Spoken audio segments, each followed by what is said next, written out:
Hi, hello, and welcome to March 19th, 2026. You are watching FFPC Insider Access. My name is Eric Balkman. You can connect with me on X at Eric Balkman. You know me from the High Stakes Fantasy Football Hour, Extra Reps, the RotoViz High Stakes Lowdown, and of course the Fantasy Football Players Championship at myffpc.com.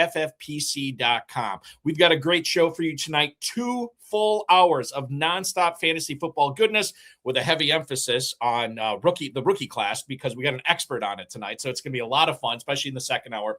Before we get to that, before I bring him on, I want to remind everybody too, if you are looking to parlay some of the advice and some of the thoughts, player evals, and strategy that you'll hear on the show tonight, don't be afraid to go to myffpc.com, especially for you Dynasty players, or if you're thinking about getting into Dynasty fantasy football. Now's a really good time to do it. We have a lot of orphans listed anywhere from $1 up. Well, I mean, the normal entry fee is $77 to $5,000. Some of those are down to $1 right now. So you're basically managing the team for free the first year and trying to get it into greatness. So check that out, myffpc.com, for all the Dynasty orphans we have available. We also have a pair of best ball tournaments, the Never Too Early Best Ball Tournament and the Never Too Early Superflex Best Ball Tournament, both live right now.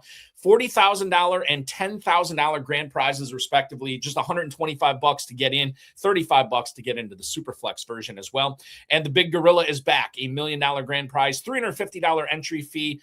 7 Bananas promo is live. The early Rampage promotion is live. A shout out to and I forgot who it was, Paul DeSeekman, I want to say, pointed that out on X that I was pronouncing Rampage wrong. I kept calling it Rampage. It is Rampage, the early Rampage tournament going on right now. So it's 2 tournaments for the price of 1 entry fee. If you enter the Big Gorilla now, you're automatically in the early Rampage tournament as well. $125 to enter the Baby Gorilla, and $100,000 grand prize there as well. Remember, you can manage all those teams from the FFPC app. You can also purchase, load your account, register for leagues, perform waivers, whatever you want to do. You can all do it from the comfort of your phone on the app, the mobile app. Without further ado, ladies and gentlemen, let's bring in our guest tonight. You know him, you love him, NFL draft expert. He's probably got a 7-round mock somewhere listed on the internet right now for like the 2042 NFL draft. That'd be my guess. Maybe he's just on 2041. He loves the draft. He knows the prospects, and he's here to share some knowledge with us tonight. Longtime FFPC player and even longer time NFL draft guru. You know him on X, Shane P. Hallam, the Hammer himself. Please welcome in from Draft Sharks, Shane Hallam. Shane, good evening, sir. Good evening. It's nice to be back with you, Eric. I feel like once a year we get to kind of cut it up here before the NFL draft, and I'm excited to talk rookies and talk all the goings on. Always a blast with you, my friend. I did something a little bit different for your appearance this year, at least on my end. So normally I like to immerse myself in everything that you're putting out there via X or via Draft Sharks. I've kind of stayed away from it so far this year because I feel like if I consume all that, you have this way of persuading me, because I'm easily persuaded. You have this way of persuading me. So I'm going to go in. I'm going to set these questions up cold. I'm going to, we're going to do everything cold. We're going to focus on the veterans here in the first hour. But the second hour, I'm going to offer my opinions on these guys. And hopefully we get some good discourse going in, rather than saying, Shane, you're a genius. I totally agree with you. You're the man. So I wanted to go in fresh and clean on this. We're going to try it this year. I don't know if it's going to be any better. But we'll see. So that's going to be a lot of fun. Before we get going, at Shane P. Hallam on X, what are you focusing on right now over at Draft Sharks? We just launched our rookie guide, so we'll be doing an update to it at the beginning of April.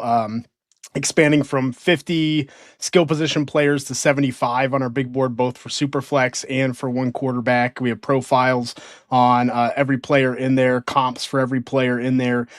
So yeah, I'm working on, today was Fernando Mendoza. We're going to do a full article for him next week on Draft Sharks. But yeah, just getting the rookie guide set, getting everything set for these rookies. And I started diving into some film on the backup Wyoming running back who ran like a 4.4 at his pro day. So trying to dig deep, and I'll probably have watched over 500, 600 skill players by the draft.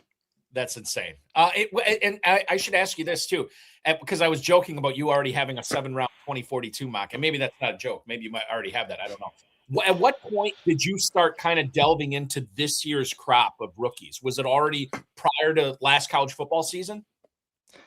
Oh yeah, yeah. I mean, I think I've had a 26 mock. I usually do 2 years in advance, so I'll have a 2028 mock in May for for that draft. And I'm in Devy leagues, some very deep Devy leagues. So I've drafted some of these players in high school. I drafted Nicholas Singleton, the running back from Penn State, when he was a sophomore in high school. So I've watched some of these players since they were, before they could drive. Even I've watched some of them. The other thing I wanted to ask you, because I feel like, and I was talking about this on the High Stakes Fantasy Football Hour last night.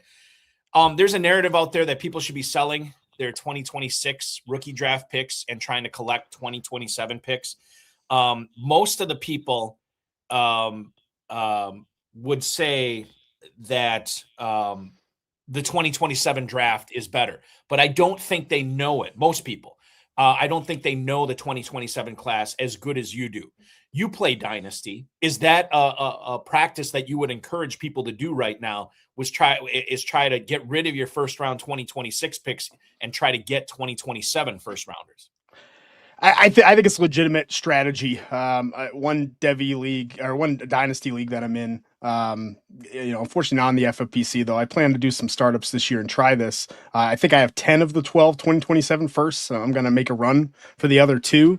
And I think I'm going to do a couple FFPC startups and do the same thing in the startup. Just move down, collect 2027 firsts. Because I do think that class is going to be excellent, even if you have some guys go back to school, even if you have some guys drop off.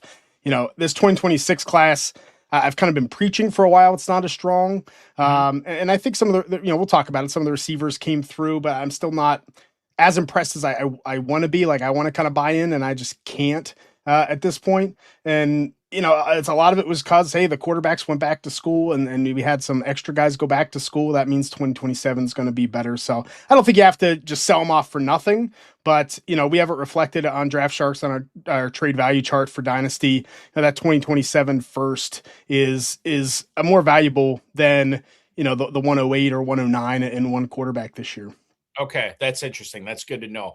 I have one of my leagues. I was actually super pumped last year. I know nobody cares about your fantasy league, but I'm going to share it anyway because it's my show. Last year, during rookie draft time, I ended up parlaying some extra tight end depth I had in order to acquire Colston Loveland and a 2026 first rounder. And it turned out to be the 106. So I was like loving life. And then the more I looked at this class, I'm like, geez, maybe this is not the gold mine that I thought it was going to be when I acquired that pick. But now I got to focus on trying to see what I can do for 2027. That'll be the goal. And we'll see what happens with that. We got a little bit of month or so to go until the NFL draft, when we know where these players are going to be playing football in the NFL this year. So coming up on tonight's show, like I said at the top, Shane and I are going to go around the NFL in the first segment. Second segment that we'll bring up will be a rookie pass catcher analysis from Shane Hallam. We'll get into the big three at wide receiver. Also want to talk about Casey Concepcion. We'll talk about the Indiana guys. We'll get into Chris Brazel as well. Obviously, the two big tight ends. I want to get Shane's thoughts on those guys. And then the final segment, we will look to the backfield, the running backs. Obviously, Jeremiah Love. But who's the number two? Is it Jonah Coleman? Is it Jadarian Price? Emmett Johnson? Mike Washington?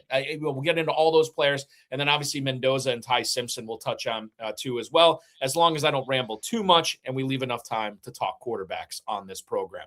Without further ado, Shane, let's talk about what's going on in the NFL. And my God, what a massive, massive deal that we saw earlier this week that kind of, quite frankly, came out of nowhere when you consider that the Miami Dolphins had said they were not looking to trade Jalen Waddle, and yet that's exactly what they did. Diana Rossini reported it, that Denver acquired Jalen Waddle in exchange for 2026 first, third, and a fourth-round draft pick swap. The Dolphins now have a receiver room that's really bereft of any kind of talent, with apologies to Tutu Atwell and Malik Washington. But let's talk about the Denver side first. 122 catches, 1,600 yards over the past 2 years for Waddle, who's obviously spent a lot of time in the training room. But now he joins a team that was 4th in the NFL in pass attempts, 11th in the league in passing yards last year. And you don't really think of Denver as this team that's slinging the ball all over the field, but they kind of were last year, despite really only having Cortland Sutton and then the rotating number 2 turnstile of Marvin Mims, Pat Bryant, and Troy Franklin in no particular order. This is huge for Waddle. This is huge for the Broncos. This is really big for Bo Nix. What's the impact? What do you think of Jalen Waddle's prospects now compared to what you were thinking of them before this trade when he was still in South Beach? I mean, I'm excited for Jalen Waddle. I've been a Jalen Waddle fan, since he was in college, and I feel like he's always been underrated. Definitely in real NFL terms, even in fantasy terms. Even when he's disappointed, it hasn't been as bad as it's felt because his talent is so good. Miami, outside of the 1 year when that offense was really humming, just didn't do much. I'm really interested in his fit in Sean Payton's system, because this is a system that typically you have your X receiver, who is Cortland Sutton, we saw last year, doesn't leave the field, is the number 1 guy. And then Payton has always kind of rotated the other receivers, like you talked about. He had that rotating, Mims would be in for a play, Franklin would be in for a little bit, injuries maybe forced, guys like Franklin and Pat Bryant to play a little bit more. I don't think he could take Jalen Waddle off the field, especially after that compensation and the contract. So to me, this is good news. Even if Waddle isn't the quote unquote number 1 guy in Peyton's system and how he likes to work it, we saw Troy Franklin break out in a couple games. I think Jalen Waddle could have done that to the extreme. So I'm excited. I have plenty of dynasty teams with Jalen Waddle. I think this is, maybe not best case scenario where he could have gone, but it's much better than what was going to be the tanking Dolphins with Malik Willis just running around at quarterback back there. Yeah, cue all the memes of the Dolphins swimming around in the big fish tank, right? Because that's what we're going to see on X for sure going forward. I have to ask about Cortland Sutton here. What do you think it does now that Waddle is alongside Sutton? I think that, it'd be different, Shane, if these guys kind of did the same things, that had the same skill set. But I think they complement each other really well. You get the big body possession guy that's a threat in the red zone and the end zone with Sutton. And then you get a guy who not only can catch the stuff over the middle, do the intermediate stuff, but he's got the speed to be a field flipper as well. So I like the combination here with these two. That said, Sutton did not play next to a guy that's going to command as many targets as Waddle will this year. So it has to hurt him in a certain regard. How have you changed what you thought about Sutton as far as what his production is going to look like now? I wasn't super high coming into the year, just another year older, and even not having Jalen Waddle there, I felt like that rotation of receivers, Pat Bryant takes a step forward or Franklin takes a step forward, I think was going to hurt Sutton anyway. So the plays aren't going to be different. I don't think the reads are going to be different. Like, I don't think Sutton's role in this offense changes one bit. Like you said, they complement each other well. What I think it does for Waddle that really helps him. I mean, if you watch the film, and I 2 years ago, so would have been the 24 season, had a big film article on Draft Sharks about Jalen Waddle, and just his role in the Mike McDaniel offense was like doing the hard stuff. They were sending him down the field and making him run all these routes, and Tyreek Hill was the slot guy doing the easy stuff, getting easy catches. To me, it's like Sutton's gonna do the hard stuff in this offense, and Jalen Waddle's gonna finally, for the first time in his career, I feel like, get to do some of the slot and easy work to just get him easy targets. So I think, Sutton, maybe it hurts the target share for sure, but I wasn't super high on Cortland Sutton coming into the year to begin with. Shane, if you were in a 20-man FFPC style league where, and maybe this is redraft, you could talk about a redraft or dynasty, and maybe it's a different answer for either of them, but I don't know. I'll let you expound on it. Is there a third wide receiver on this team that you would want at the back end of your roster? Or are all those guys, nobody sets themselves apart and you're spending your final few roster spots on other receivers other than Pat Bryant, Marvin Mims, and Troy Franklin?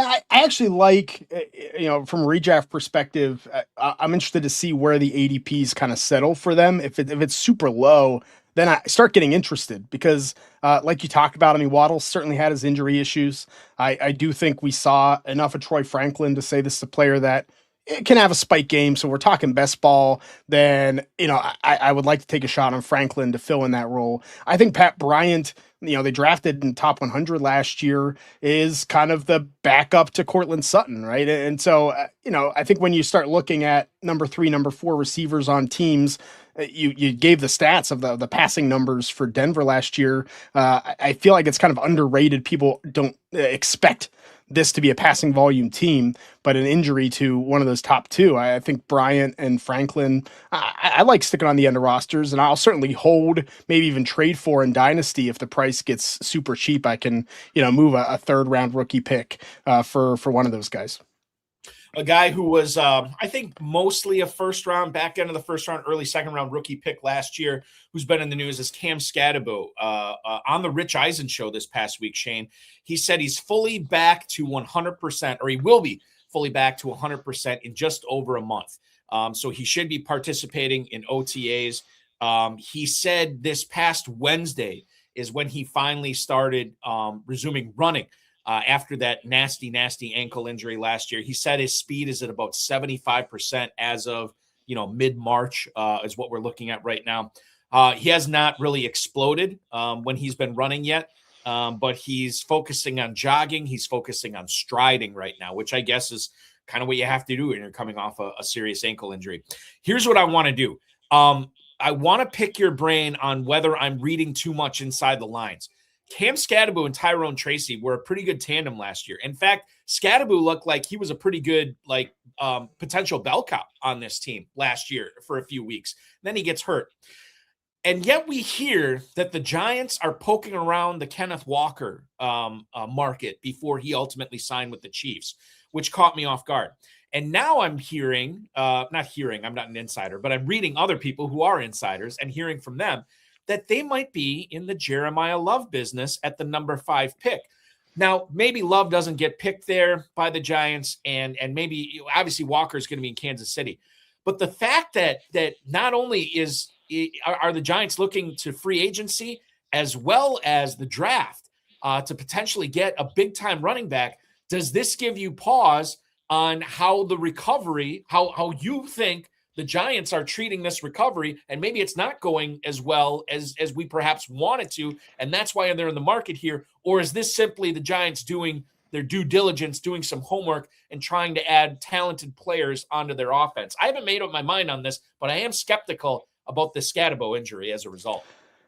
I think you got to be concerned, and things kind of pile up here. Matt Schauf, my coworker over at Draft Sharks, had a really great article last year highlighting how these 3rd-day running backs, 4th round, 5th round picks that kind of break out as rookies, like Scadaboo did, like we saw with Tyrone Tracy, we saw with Bucky Irving 2 years ago, how they almost always disappoint year 2. We saw with Tracy, we saw it with Bucky Irving, right? It just happened last year. And I think Scadaboo was already at that point where it's like, we should be skeptical as fantasy players. I think one thing we underrate as fantasy players is that coaching change and the power structure of NFL teams. John Harbaugh's now in charge. He has personnel decisions. He has no tie to Cam Scadaboo. He's going to walk in to a guy that had a major, leg injury.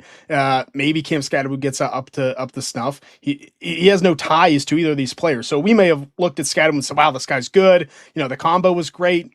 And John Harbaugh is going to come in and say, when we've really had a dynamic offense in Baltimore, we had Derrick Henry. I want Derrick Henry, right? Like I want that kind of player. And that seems to be the way. And I think looking at how these free agent contracts lined up, you mentioned Walker to the Chiefs, Travis Etienne signs with the Saints. It looks to me like those are 2 teams that were in that Jeremiah Love market that signed big time running backs because they knew Jeremiah Love wasn't going to be there. So that, to me, that says he's going 4 to the Titans or 5 to the Giants. I mean, that's where he's going to go. Maybe worst case to the Commanders.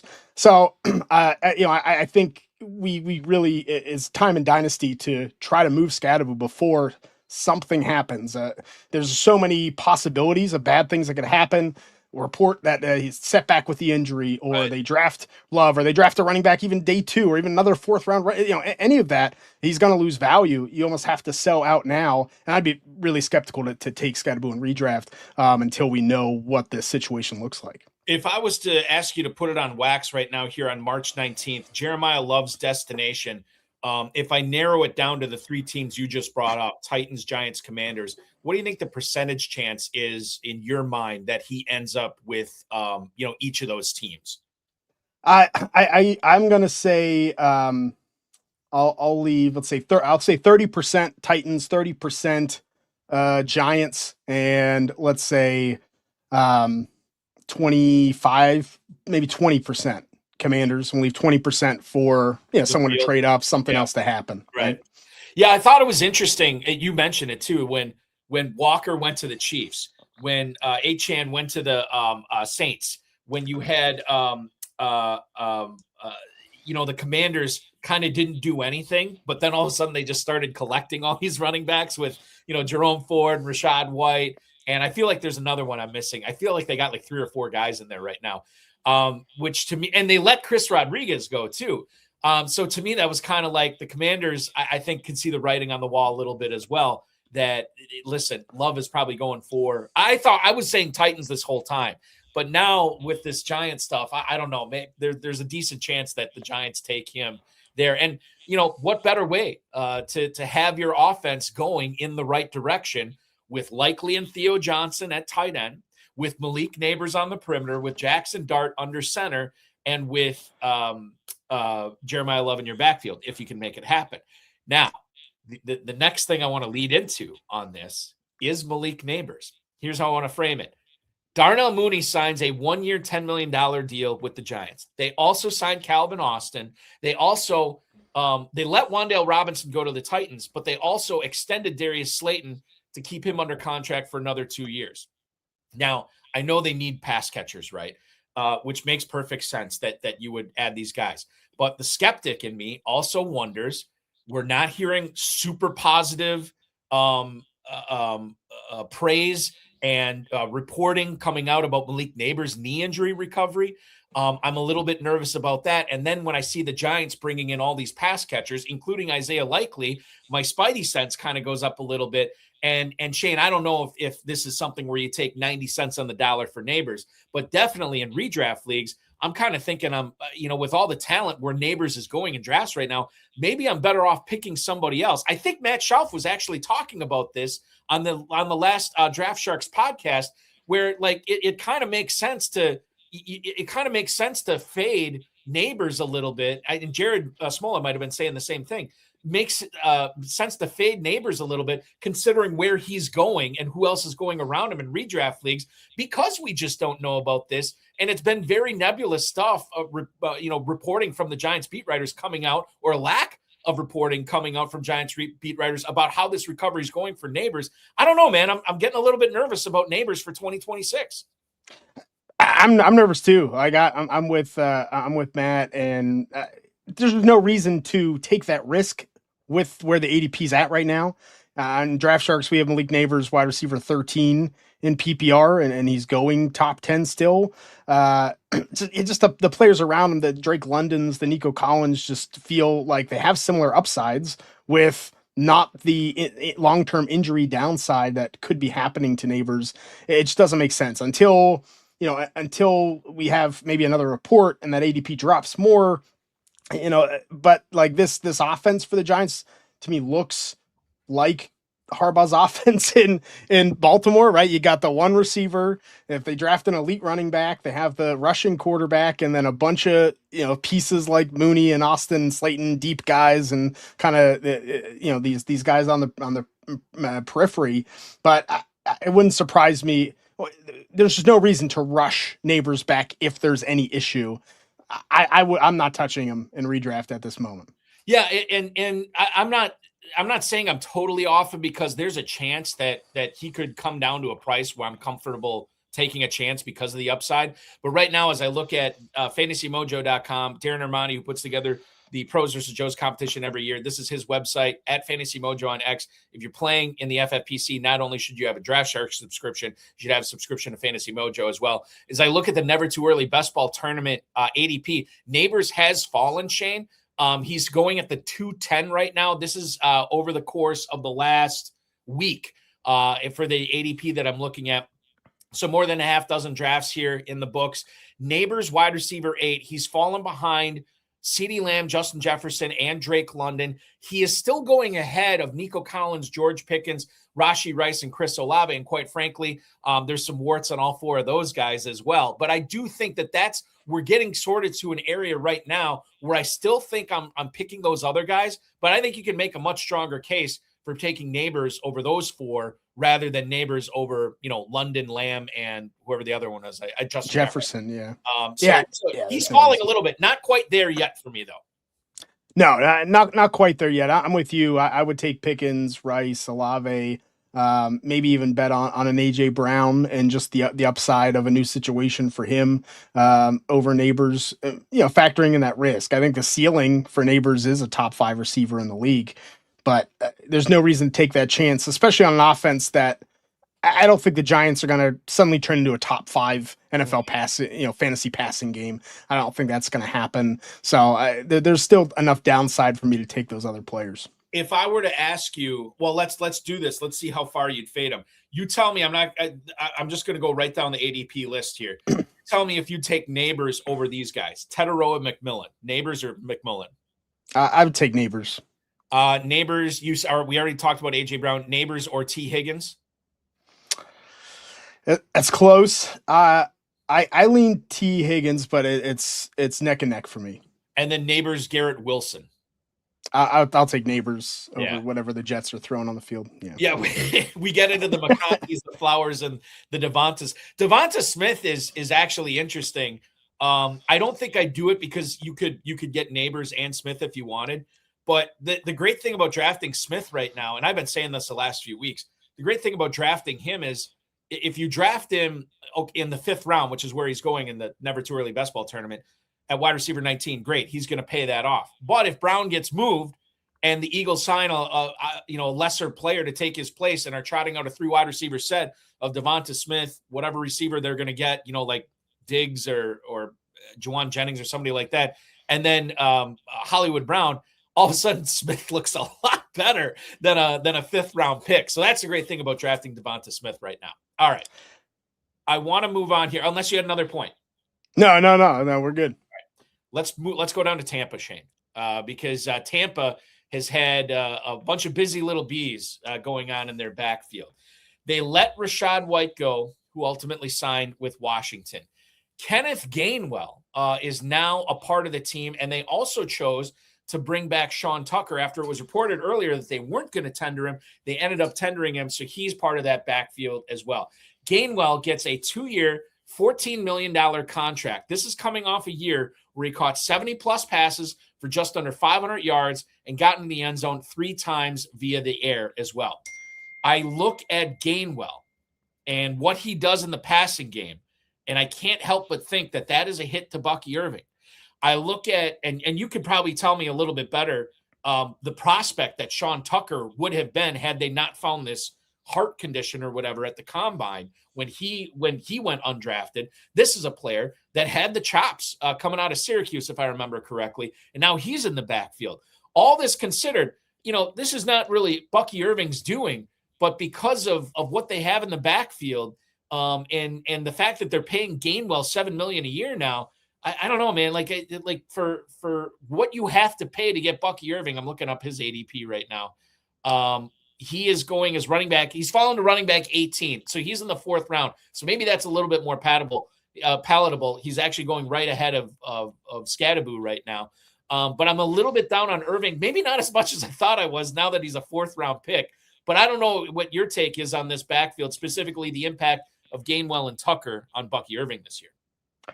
It's interesting because Bucky Irving, if you look at some of the advanced receiving metrics, was actually pretty efficient as a receiver, did well as a receiver. And so to add a guy like Kenneth Gainwell, who, when he was in Philly, Kenneth Gainwell was a prospect. I was like, this is a really good pass catching running back. And then Philly drafts him and they don't use him in the passing game whatsoever. And I'm like, oh, that's a problem, right? Then last year we see maybe what the upside is. I don't think he's as bad of a pass catcher as he was in Philly. I don't think he's as good as we saw in Pittsburgh. But I do like Gainwell in that Rachaad White role. And I think Gainwell's a better rusher than Rashad White was. So you have more leeway to have Gainwell on the field, be a pass blocker, be able to take some carries, be able to take some of these catches.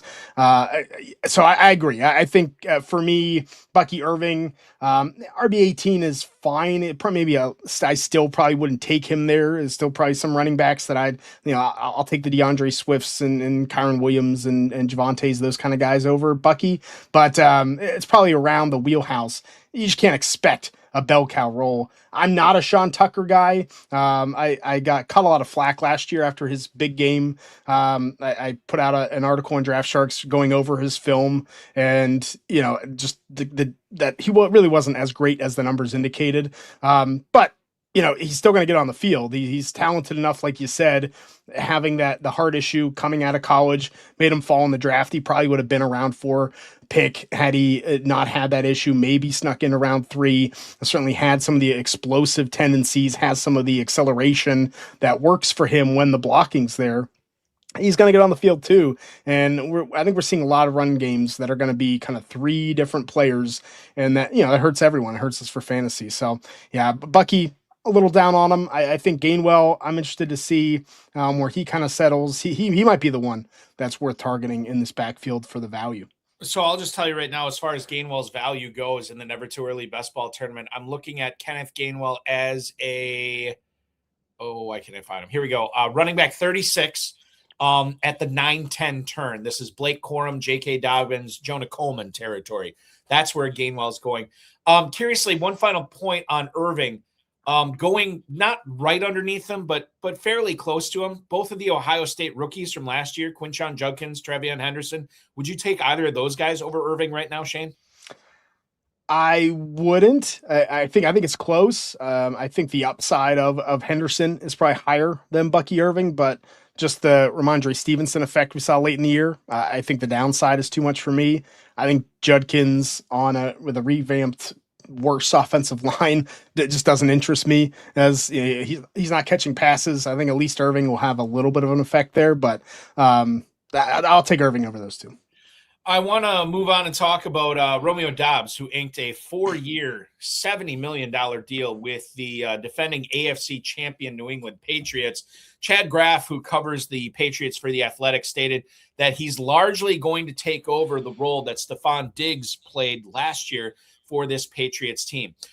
Diggs did lead New England in target share last year with 20%, did get over 1,000 yards receiving, and he got into the end zone 4 times. Graff said, quote, Doubs can play on the outside. He can make up for a lot of the production over the middle that Stephon Diggs brought last season. He should help the offense's red zone woes. He can pull down deep balls, which May thrives at. Now, if you go back to last season when Doubs was with the Packers, 5 end zone targets, 17 inside the 20 targets. I do remember as a Packers fan, a Packers honk, that he was a guy that Jordan Love looked to quite a bit inside the 10, inside the 5. And I would imagine that that would be the case with Doubs again, if New England stands pat, which is the $1 million question, Shane.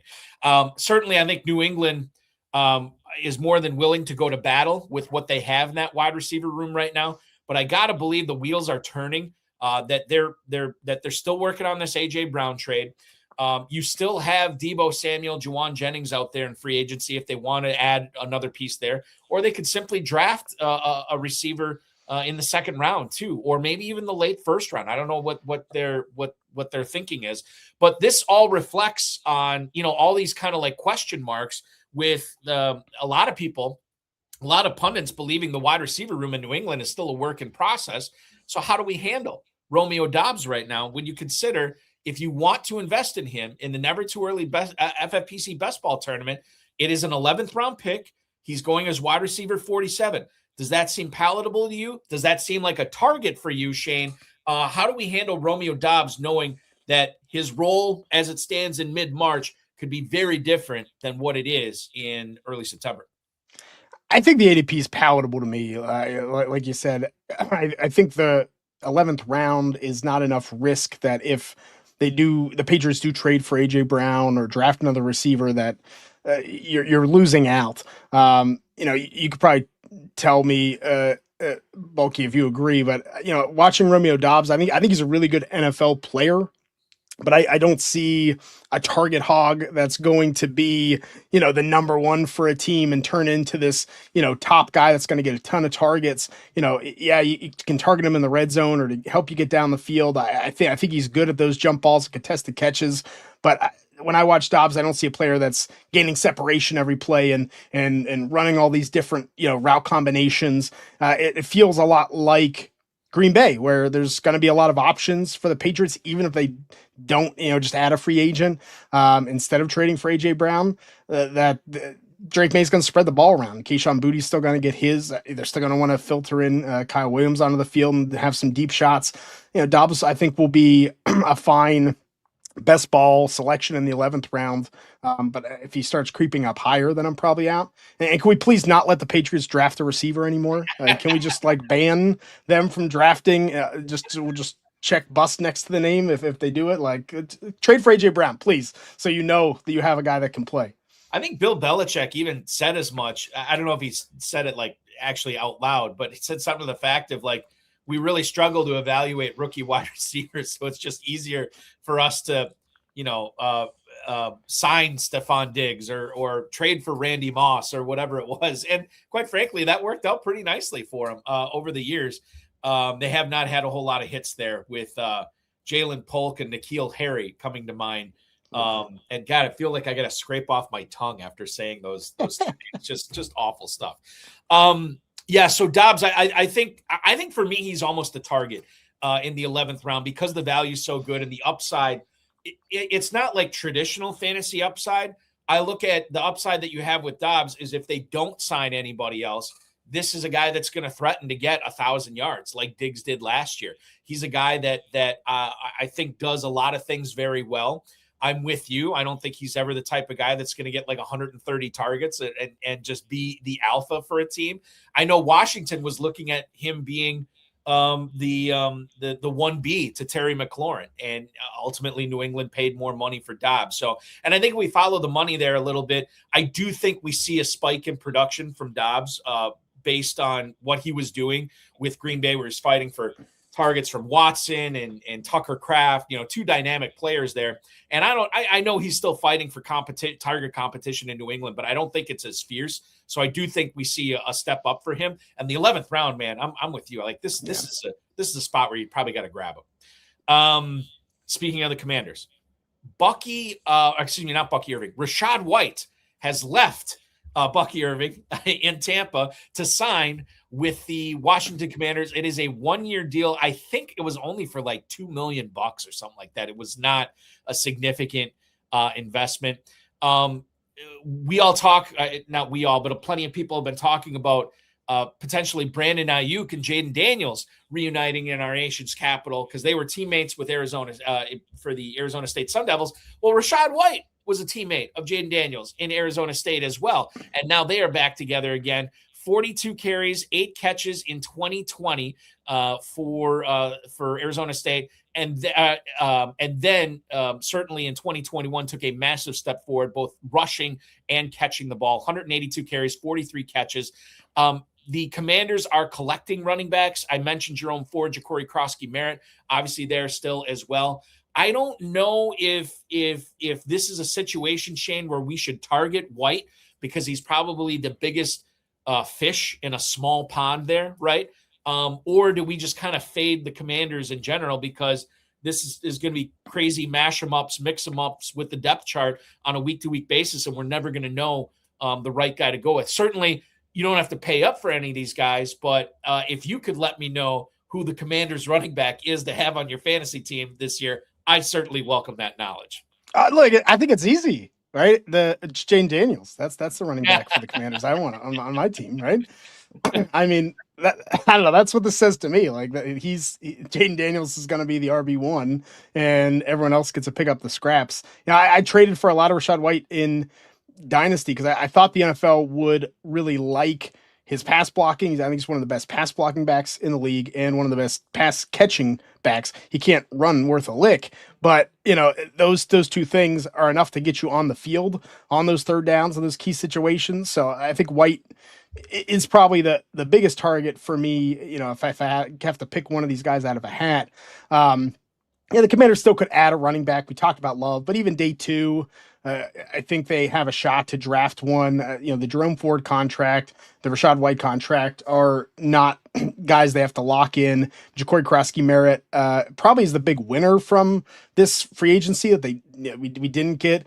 Travis Achan, which I said incorrectly last time. It was my first time trying that since the announcement. But because he didn't get that, maybe Ja'Cory Krosky-Merritt gets another shot to be kind of the lead, first two down running back if they don't draft another one. But, I like Rashad White in PPR leagues just from a pass catching perspective. I think for Jane Daniels, you have the experience with him. He's going to block well for you. I think that veteran kind of leadership to have on the field, even if White's a little bit inefficient as a runner, might win out despite the contract. The other guy said at the top that there was one other running back I'm forgetting that they signed. They re-signed Jeremy McNichols, who I believe is the rare running back in Washington that just has a permanent locker in that locker room. I don't think they ever, even when they release him or he's a free agent, he's free to sign with anybody else, they just keep his locker there. So McNichols is there as well. Or perhaps, Shane, they gave McNichols the locker that used to belong to Chris Rodriguez Jr., who is taking his talents from DC to Duval, as Liam Cohen would say. $6.2 million in fully guaranteed money on this contract. Now, let's unpack this a little bit. $4 million signing bonus. So obviously, that he's not just going to be a guy on this team. They want to be able to utilize him. When I found out that Achan had moved from Jacksonville over to New Orleans, immediately wheels up Bashal Tutin. They believe in Tutin. They want to let him go this year. He was hyped up, talked about by a lot of pundits last year as a guy that maybe could even have taken the backfield away from Achan in 2025. That didn't happen, but there's a lot of people at least allowing for the possibility for that.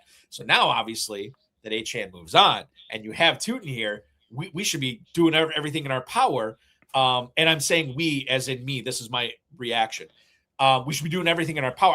I'm going through all my dynasty leagues, Shane. I'm saying, okay, which leagues do I have Tutin on? This is great. It's like a free running back. It's like a free starting running back. And then I started thinking about it more rationally. Chris Rodriguez played college football at Kentucky when Liam Cohen was there. Rodriguez left a situation in Washington where they were bereft, and he could have been the lead guy there potentially. And maybe they didn't want him back. I don't know. But he leaves to go sign with Jacksonville. James Gladstone, quote from him, the GM from Jacksonville, what he'll be able to do is provide the complementary skill set, in particular when it comes to the inside running, the hidden yards that come with his style of play, the tough demeanor, that's a real thing. And when given a higher workload, it can wear out those that have to stop it from going forward. He also mentioned something about Rodriguez having superpowers or being a superhero. I don't know what they're doing in Jacksonville, but some of the press conferences with Gladstone and Cohen have been nothing short of amazing. But Rodriguez now, dude, I'm looking at this. I'm almost thinking I might be going 180. I think Rodriguez might be the guy I want, at least in redraft this year. If I could share with you, Chris Rodriguez, running back 53 at the 1504. Bashal Tutin right now is going as running back 24 at the 509. To me, it's not close. If I have to pick the better value of those two, it's unequivocally Rodriguez, unless I'm missing something. No, I think value-wise right now, Rodriguez is the guy that you want because that contract locks him into a roster spot. He's going to get some work. I was a big Bashal Tutin fan last year. I think we talked about him thoroughly on the show last year. I think in this rookie class, he'd be a top 5 running back pretty easily. Maybe even top 3 running back in this rookie class. Do you think Shane? Do you think he'd be the de facto? Would he be like the number 2 running back in this class? Do you think that's how people would be treating him? I think he'd be I think he'd be right there with Jadarian Price. Okay. I think they're probably the top. And Jonah Coleman. I probably lean Tutin over Coleman and maybe Price over Tutin. I think as a prospect, they'd probably be close. So, and Gladstone talked him up before he even got the job, right? That was part of his interview was, hey, Bashal Tutin's the guy I want to draft. So I think the positive for Tutin out of this is the Jaguars can't draft a running back to make the roster, right? Rodriguez isn't getting cut. Tootin's not getting cut. And I don't think you can put LaQuinn Allen on a practice squad without him getting picked up. I think they like his pass catching skills. Like, I think this is the unit, and it's going to be a three-headed monster. I'm with you. I think value wise, like, I'll take the shot on Rodriguez that late, RB 53 all day. It could be a touchdown thing. With his experience with Cohen, he knows the offense. I think all that works out. It's just hard for me to see a player who was inactive on the Commanders, who in their terrible running back room, I mean, couldn't crack it until injuries happened. Now is a lead back, and like that jump to me is a lot. Just the explosion isn't there.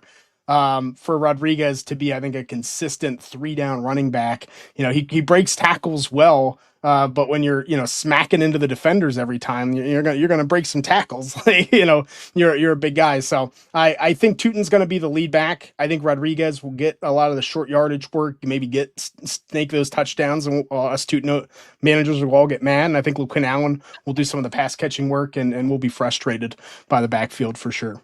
So the Rodriguez signing, does that have you shying away from Tootin in the late 5th round now? I'm still interested. I think if Tootin would get higher, no.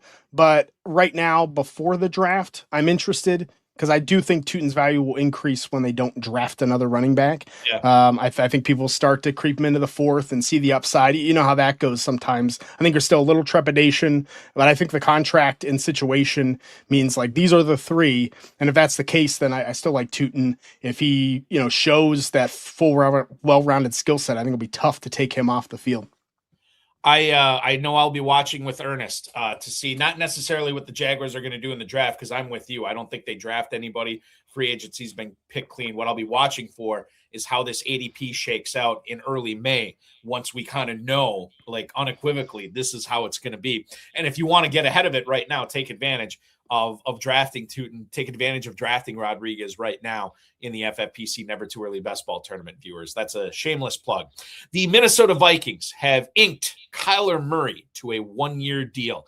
Tom Pelissero from the NFL Network has reported that the Arizona Cardinals are paying 30, I believe, what was it, 35 million, and then 1.8 million is being paid by the Vikings.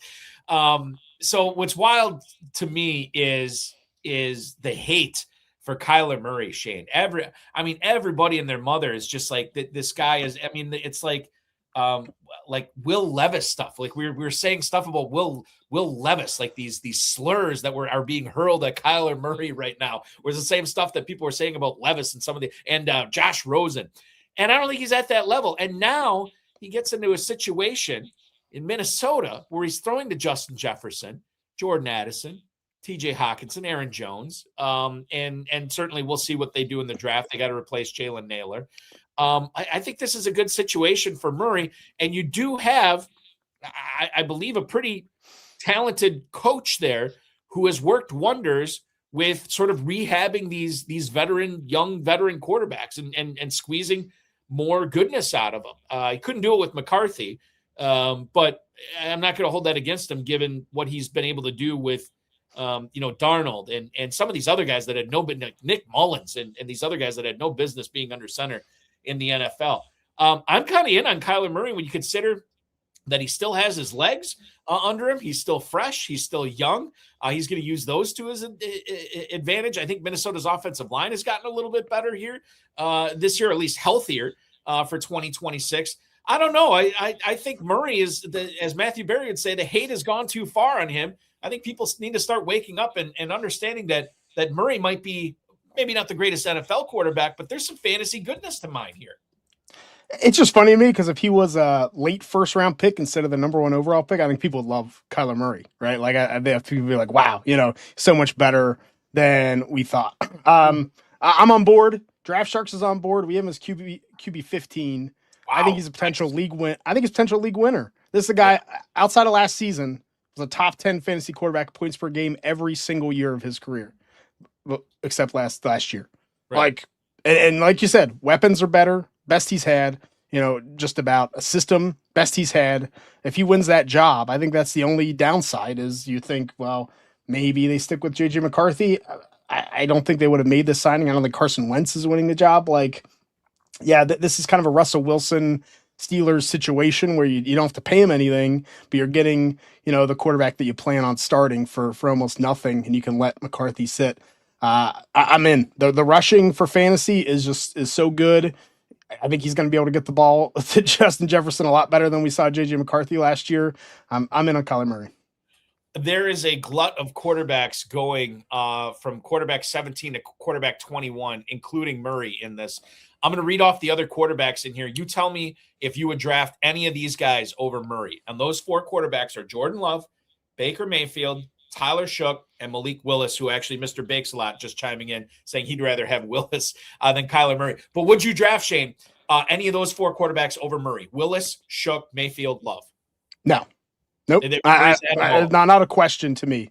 Like, I'm more, do I want, and obviously value-wise, I'm going to wait and take Murray. But do I want Jared Goff? I think Kyler Murray offers similar upside. So Mr. Bakeslot can hate, and I'll draft Kyler Murray. And if he starts, I'm going to have a top 10 fantasy quarterback, and you probably won't.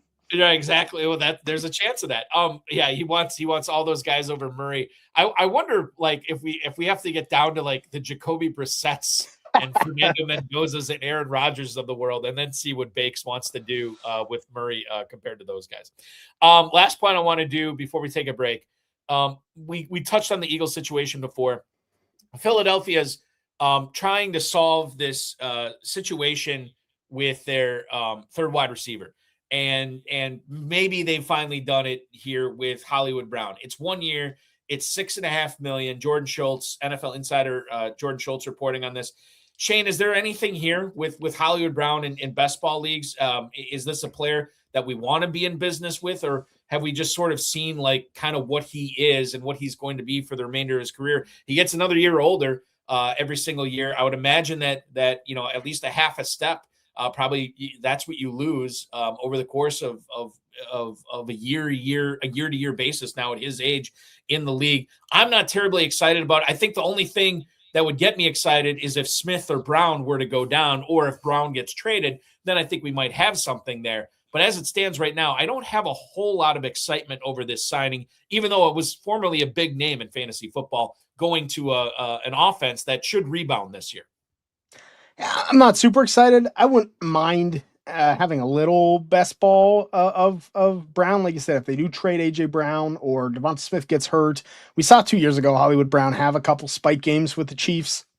I think that could happen, but the Eagles are never going to be as pass heavy as the Chiefs were. So I think even if Hollywood Brown gets 80% of snaps because A.J. Brown gets moved or there's an injury, I don't think you're going to see huge production. So I'm pretty much out, but I'll probably sprinkle a little bit in a couple of my best ball teams just in case. Yeah, the old FOMO right. Pick, which I'll probably do in best ball as well.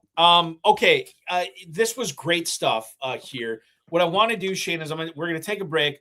We'll be out for a couple of minutes, or 2 or 3 minutes or so. I'm going to do some live reads here. So if you need to get a drink or hit the head, whatever, feel free.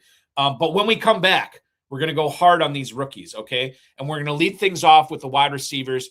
I have a thought on which of the big 3 receivers is standing out most to me, and it might be different for you. So I definitely want to get into that. We'll get into the tight end conversation as well. Shane P. Hallam on X. He writes for Draft Sharks. You can hear him on several of the Draft Sharks podcasts there as well. You are watching FFPC Insider Access. Eric Balkman, Shane Hallam coming back right after this. Don't go anywhere. We've got a baller second hour of the show coming up of FFPC Insider Access this evening. We will be right back.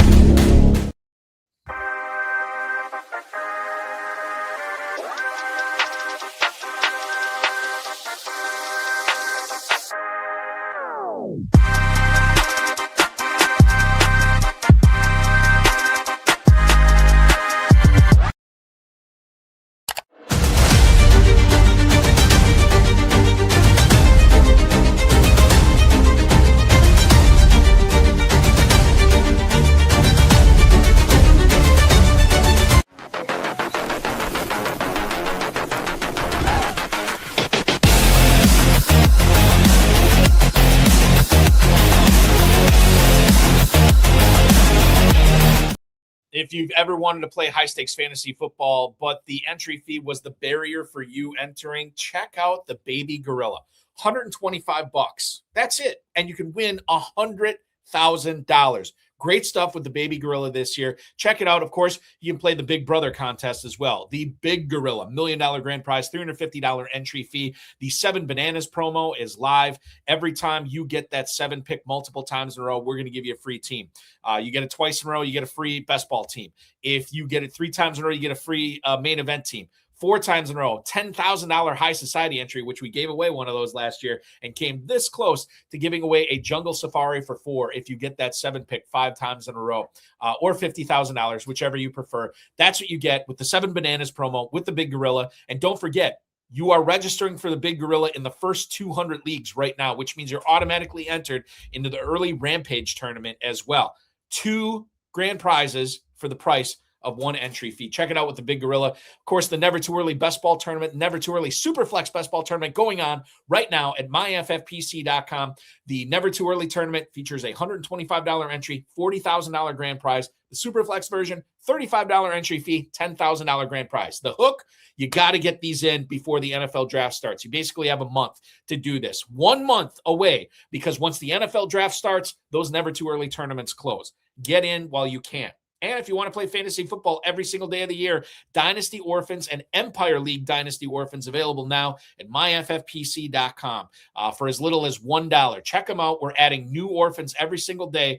If you want to play fantasy football year-round, FFPC is for you. And don't forget, all of those leagues can be registered and managed from the comfort and convenience of the FFPC app.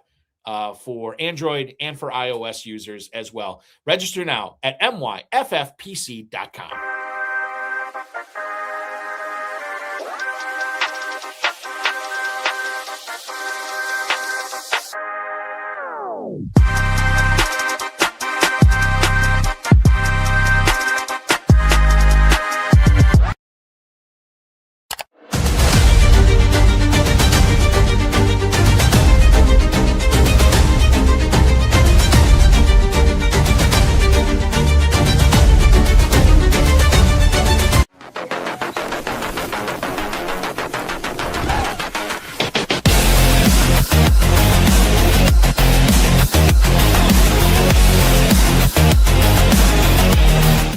Getting an early start on hour number 2 for FFPC Insider Access. My name is Eric Balkman. He is Shane Hallam from Draft Sharks at Shane P. Hallam on the X as well. Let's get into the rookies. This is, by the way, Shane, what kind of attracted to you? Because you've been such a draft guru for, years now, probably decades might be more accurate. What originally attracted to you? What is it about these rookies every single year that has you hooked and wanting to do so much work and critique on their games, as well as how it translates to fantasy football? My first year scouting was 2004. So, back then, there was not much coverage, ESPN and Mel Kiper and a magazine or two. And I was like, this would be, I always like being a big fish in a small pond. So I was on a bunch of fantasy football forums. No one was talking rookies till after the draft. I was like, I'll be that guy. I like to do that type of stuff. And so it's always been, been a thing that I've enjoyed. And I've always said, I really do it, but with volume. I'm the first to have 7-round mock drafts every single year for 2 years in advance, 3 years in advance. And, I'll just continue trying to be the first to watch these guys and do it. Do you spend a lot of time on Saturdays in the fall watching college football, or are you more of a tape grinder at your convenience? Yeah, definitely since my daughter's 2.5. So since having her, it's been at my convenience. Saturdays are a little more full than they used to be, but YouTube TV is an awesome thing where I can record literally every game and be able to watch it. And then, once the L22 gets uploaded, usually Tuesday or Wednesday, then I can start digging in, which is always fun. And then it's fun to go back. And that's what I'm doing now, is going back and watching things I already have notes on to see, what changes, what I missed, and see if I agree with consensus, if things are different than what I saw. Given that this is your 23rd year of doing this, is there a hit that you have had over the course of 2 decades plus that you're most proud of? Like a guy that maybe not a lot of people were on, but you were pounding the table for him. You're like, this. I remember, and he wasn't alone. And quite frankly, you might have been one of these guys too. But I know Derek Brown was the guy that kind of turned me on to Puka Nacua when he came out. I think that is one of the hat hangers for him. Do you have a hat hanger for a hit for a player that you were really telling everybody, listen, this guy's going to be awesome. I don't care what you say. And you were proved right. Yeah, I'll give you one it was a short-term hit, but it was an undrafted player that hit that I was talking up for months and drafting in FFPC best ball leagues. And that's James Robinson, running back for the Jaguars, right? I had an article when I worked with Draft Countdown and ran that on him. And just like, this guy's really good. And then he didn't get drafted. I was like, wow, I look awful. I drafted him in a ton of best ball leagues and early best ball leagues. And then that rookie year, man, he hit and the injuries ended up doing him in. But that's always one that I know it's not like a Puka Nacua who's going to be this like everlasting player, but he didn't even get drafted and hit as a rookie. Robinson, I remember I was doing I was covering the draft the year that Lawrence and Achane went in the first round to Jacksonville. And I was doing a live radio show covering the draft. And everything was falling into place with my Dynasty guys. And I just figured there's no way that Jacksonville would take a quarterback and a running back in the first round. And when Achane got drafted and I saw it up on the screen, I was like, no, this ruins James Robinson. I was so ticked off. But then if I remember correctly, I think Achane had like a knee problem, that knocked him out. So you got another bonus year, or at least bonus part of the year with James Robinson until, as you said, injuries ultimately did him in. But certainly you saw something in Robinson and you were proved right. What was it about him? Was he Illinois State, Robinson? Am I remembering that correctly? What was it about him that you really liked? Was it tackle breaking ability, contact balance? What was it? I was really like smoothness, like his hips, just the transition in cutting and moving. To me was NFL, like top tier NFL type of talent, and I think that sometimes translates better than the raw athleticism, especially at running back sometimes. And we'll get into it a little bit with some players this year, but I mean, that just like smoothness. When you watch some of those players and they just look like they're not moving, or they're moving with the wind. Like James Robinson was that type of player, and I think that's what really made him successful early in his NFL career. All right, so we'll get into the running backs at the bottom of the hour, but right now let's lead off with the wide receivers. Now, I listed these guys, on their own particular line, but let's talk about the three big ones that most people are most excited about: Mekhi Lemon, Carnell Tate, and Jordan Tyson. I have now, granted, I don't have these guys I don't have one of them pulling away significantly than the others. I have my favorite out of the three, but I could probably be convinced to go a different way. I'm not going to reveal who it is, but if you are assessing this, and I know you put out a bunch of stuff on X and with Draft Sharks about this, if you're assessing this, how are you assessing these three in relation to each other? Obviously, landing spot is going to be huge, but as it stands right now, Shane, do you have one of these guys separating more so than the other two? And how would you rank them right now as well? I think it's close, and I'll say about these three as a whole. You look at mock drafts, and you're seeing some going, Carnell Tate going in the top 10 or whatever. I've had this feeling and been hesitant to kind of say it. Dane Brugler of The Athletic articulated it as well, and I'm like, I don't think there's a wide receiver one in this class. There's not like a number one wide receiver for an NFL team. I think Lemon, Tate, Tyson, all really good number two options. So I want to put that out there first, because I think sometimes you see the draft capital. It's a weak class as a whole, the entire class, not just the fantasy guys. So they're getting propped up a little bit. My favorite, I think it's close. I think they all do different things well, and are going to fit different systems well. Mekhi Lemon is my favorite receiver of the three.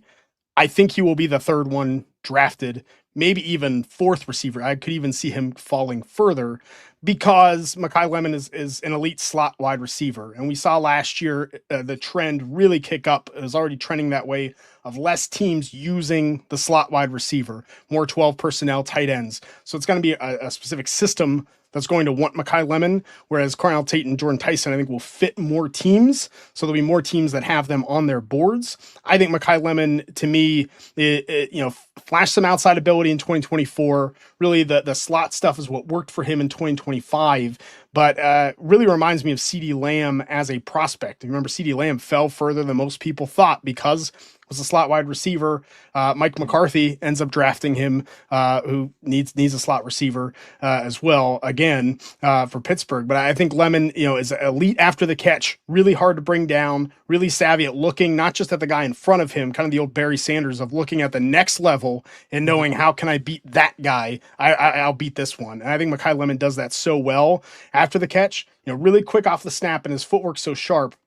But he's not, he's a 4.5 speed player that's on the smaller side and a slot receiver. But I think the shiftiness, I think Lemon's going to be more of the target hog of these three.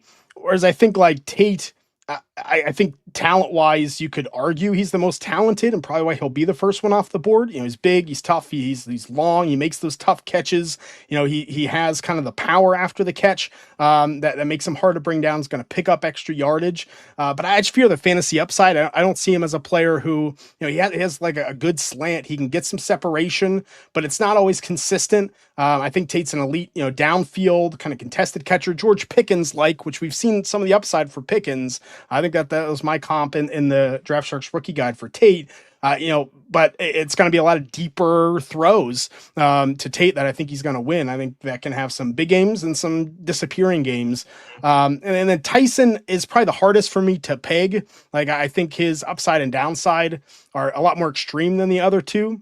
There's some incredible plays. I mean, if you watch a Jordan Tyson highlight film, you will think Jordan Tyson is should be a top 5 pick in this draft. The highlights are that good. But the separation is so inconsistent. I mean, there are halves of games where Jordan Tyson isn't getting open, isn't getting, a target that he's able to break away and make a good catch on, where the defender's getting, disrupting him. So I worry about some early struggles for Tyson. I think he's going to need some manufactured touches. I think the screen stuff, some of the sideline work is really good, but it's going to take the right system. He dropped a lot of passes, especially 2 years ago. He's his footwork's a little bit messy. He can get too impatient and waste some movement. I just think there's some refinement that Tyson needs that Tate and Lemon don't. And that combined with the injury issues, he's never played a full college season. Hamstring issues last year, fractured clavicle 2 years ago, ACL, MCL, PCL 3 years ago, in 2022, excuse me. So I think Tyson has that downside that scares me off a little more. All right, so you ended your assessment with my favorite guy, and that is Tyson. Like you, I think these three are very, very close for me. And I think you kind of made it seem, I don't want to put words in your mouth, maybe you did, but I think when you say the extremes for Tyson are much higher and much lower than the other two guys, that's sort of what attracts him to me, or what attracts me to him, because I think you're right. I think these guys, by and large, are all number 2 guys. I don't think there's an alpha among them, at least in the NFL level. But I'm willing to say that if there is one out of these three, I think it's Tyson. I think he has the biggest upside. And because I feel like if I whiff on Tyson, at least I went big. Tate, I think, is a fine, polished receiver. Same thing with Lemon. Polish is another good thing to bring up because I think Lemon and Tate are more polished than Tyson.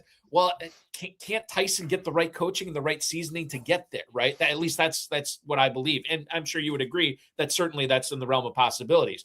And then the injury thing, I think people are really, I think that's usually, you brought it up last, but I think a lot of people bring up Tyson's injury history first. And I look at it and I'm like, okay, well, it was the shredded knee, which happened 4 years ago. That could happen to anyone. The fractured collarbone. I mean, I don't think I think that's kind of a freak thing as well. And then the hamstring issues, that is bad. And he missed basically the second half of his last year. But I'm also willing to say that's the only injury I'm necessarily concerned about over the course of his career. And if it's just a half season, I'm kind of willing to look the other way when I see the upside is as high as it is. Now, Brett Whitefield from Fantasy Points brought this up like a month or so ago about Tyson, and I didn't crunch the film. You could probably speak to this as well. he said that Tyson was being schemed open so much. Like they would design all these plays for him and he would catch the ball and there would just be nobody around him because they wanted to make sure that Tyson had as much space to operate in as possible, which you're probably not going to get at the next level. Is that something that you noticed on film too when you watch Tyson? Yeah, I think the offense for Arizona State does make Tyson a lot harder to evaluate.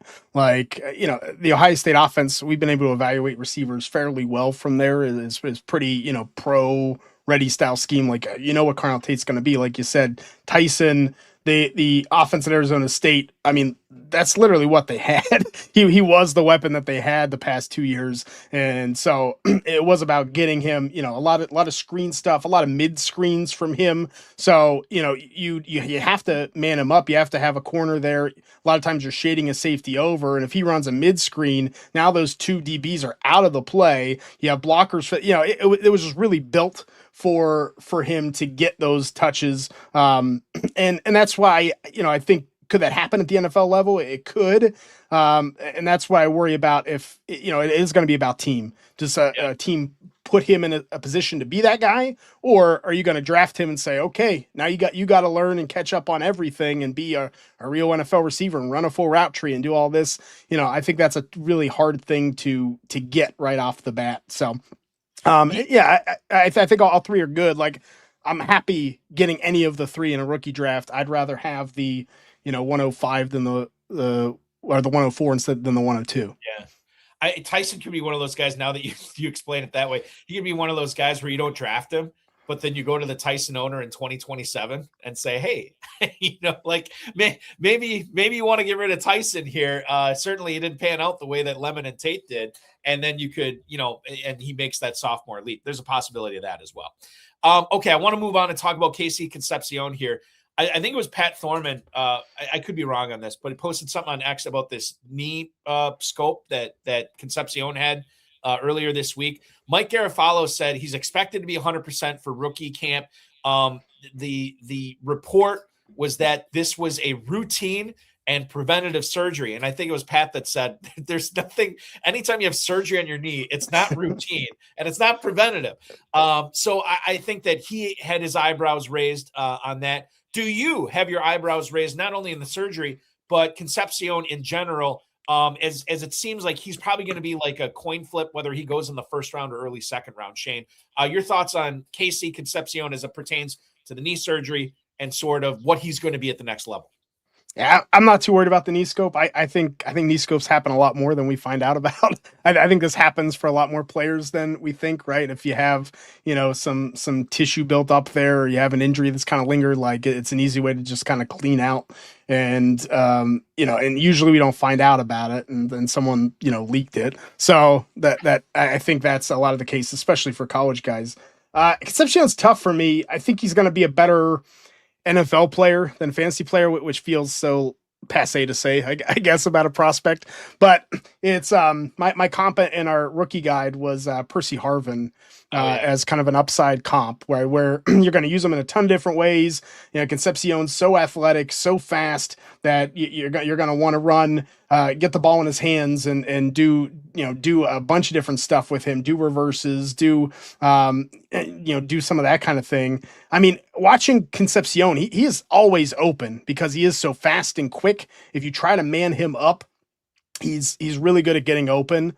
But he's small. I mean, there's not much strength there. Teams kind of figured out that if they had a bigger slot, they could knock him off a route early and that timing would be off. So if you see some of the bad games or poor production from Concepcion in some games, that was kind of what was happening. A lot of drops. His hands are among the worst, among the receivers that probably the worst of the receivers that we'll talk about on the show. So to me, it's hard to see a position even in today's NFL where Concepcion, gets 100+ targets in a season. But I think you could have some big games, big runs. The rushing upside, can be a little bit helpful. But again, it's another number two that's to me just not going to get the volume that you want.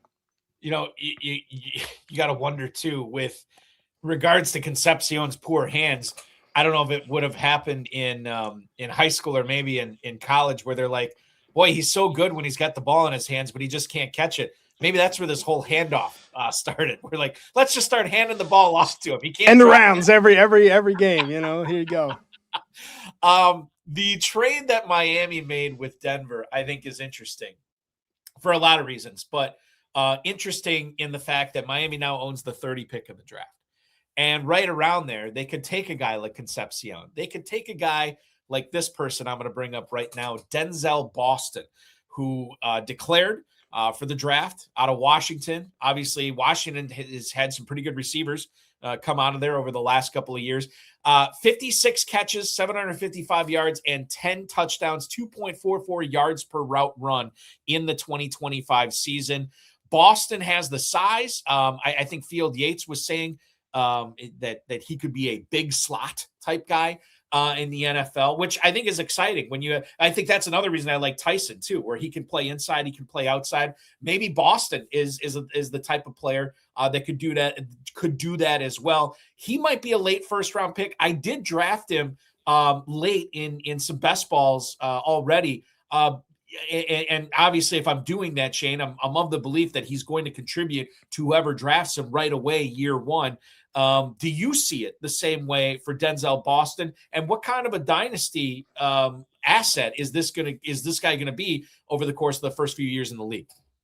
I'm definitely intrigued because of some of the versatility that he has. I think you watch Denzel Boston, you see a player who knows how to use his size to his advantage when he would play, an X role and he would get pressed. It was something that he knew how to keep the defender off of him, uses that length to his advantage, and then can get open on a number of routes after that press. And so teams started playing back on him. But then, Boston developed a really nice slant route, a really nice in route, a really nice out route. I think he has a lot more route versatility than even some of the top 3 wide receivers in the class.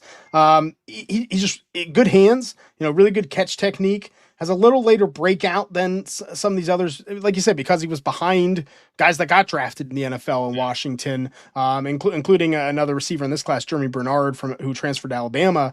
Boston was behind him. So that's always tough to kind of parse out why.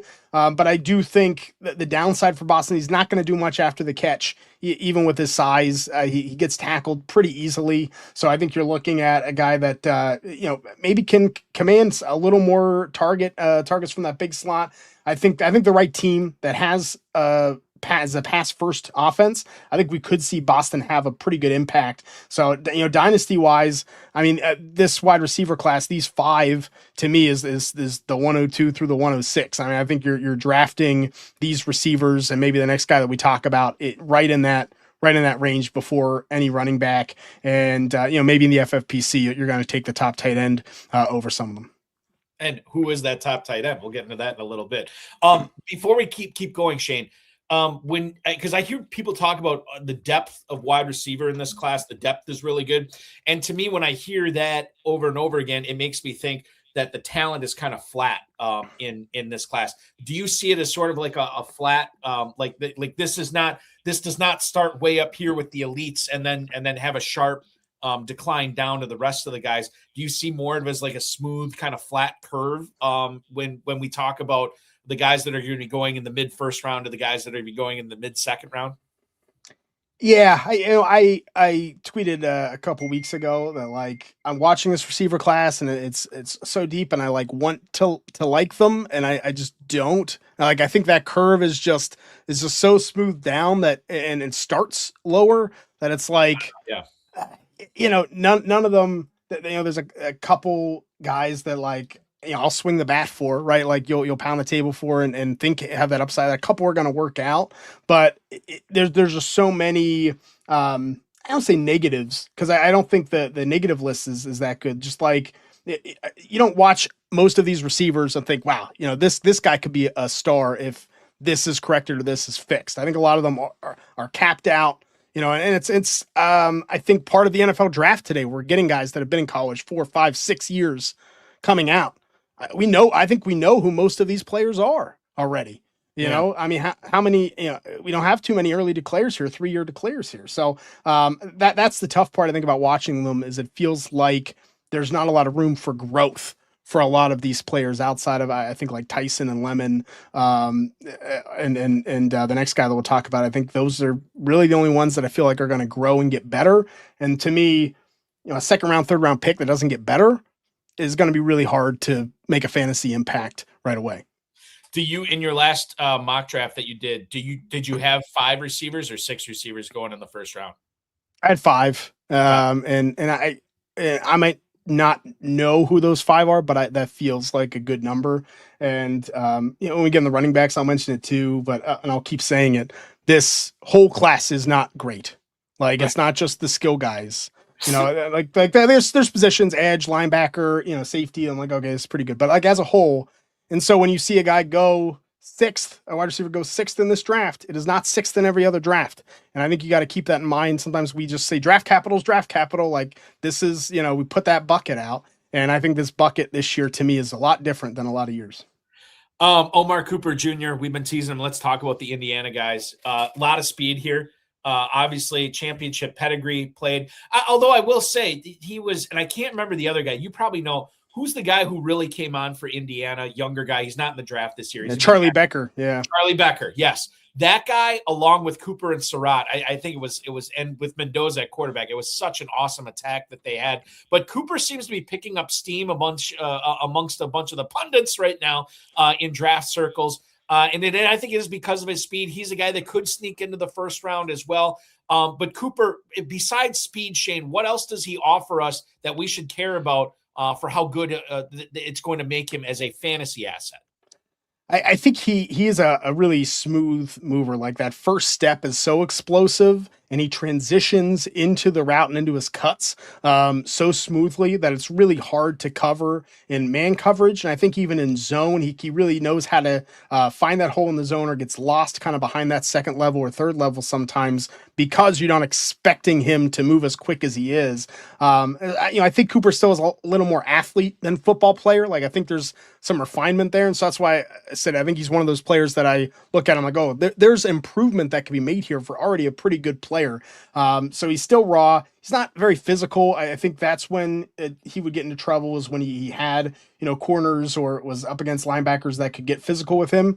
But I'm a fan of Omar Cooper, and I didn't expect him to be talked about as a first round pick. I thought, some of the route combinations it's not a ton there. That he's probably going to be more slot only. I don't think he'll play outside. I thought, okay, this is probably a round 2 guy that I like. And now it's like, he might go top 20. And I'm like, that feels too expensive now. It's almost like I want this guy to go day 2 because that would be better. But I'm an Omar Cooper fan, certainly. And I could see him ending up in rookie drafts as, the 105, 106 when we get there.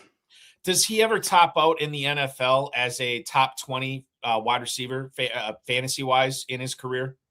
I think he has that upside if we see a refinement of his route running, so to where he isn't just running kind of in and out routes. If the coaching gets there, like I think Cooper has the athleticism and the loose hips and the loose joints to really be dangerous to cover. And like I said, I think being as good as he is against zone coverage, which I think it was almost 70% of NFL plays last year, defensive plays were zone against pass plays. I mean, it was a ridiculous number. I think that really bodes well for someone like Cooper. Yeah, we'll see what happens. And obviously, I mean, you could say about any of these prospects, landing spot will be key. Elijah Surratt is a guy who had this incredible touchdown streak his final year at Indiana. Didn't score in the national title game, but he did end the season with 65 catches, 830 yards, and 15 touchdowns, which were career highs. This guy's story was pretty incredible, as the way he made his way from high school to now being a national champion to now being a potential day 2 pick in the NFL draft. I worry about the athleticism not being enough at this next level, but perhaps Shane, with how crafty he is, with how powerful he is, with how big he is, maybe he ages pretty well in the NFL and becomes a nice little possession receiver for whoever drafts him. Your thoughts on Surratt?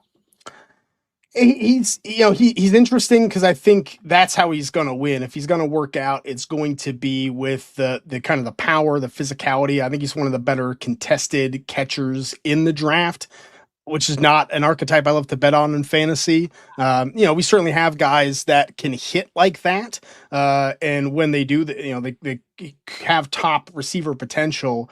But that's where we also get a lot of busts, that come out. I always think of it, the Hakeem Butler love that happened when he got drafted, right? Is like, oh, he's such a good contested catcher. Well, he can't get open. That's why he had to catch everything contested. I think Elijah Surratt's kind of the same way. Like, he doesn't get open, but he knows positioning. He knows how to box you out. He knows how to do that. Just doesn't really pass the eye test. His hips are pretty tight, but like good hands, good power, enough explosion off the line that you can't really press him. I think there's upside there. I get why people like him. He's probably not going to be someone that's on a lot of my teams. Chris Brazel is a player who had kind of similar numbers to Surratt last year, 62 catches. He did get over 1,000 yards, and he only got 9 touchdowns, 16.4 yards per catch last year. Was a big-time breakout season for Brazel. One of the things I hear, and I don't think we've ever talked about this, Shane, one of the things I hear from a lot of draft nicks is that they struggle to evaluate Tennessee volunteer wide receivers that play in Josh Heupel's offense there. Do you also struggle with that? Why do you think people struggle with trying to figure out how these Tennessee receivers are going to turn out once they get to the next level? And specifically Brazel, how is he figuring into your rookie rankings for receivers? Yeah, so the reason why Tennessee is so hard to evaluate, the hash marks for college are different than the NFL. So in college, there's kind of there's more space on the wings potentially. And so Tennessee uses that. They use a wide formation. So the receivers are almost stacked on the sideline all the time.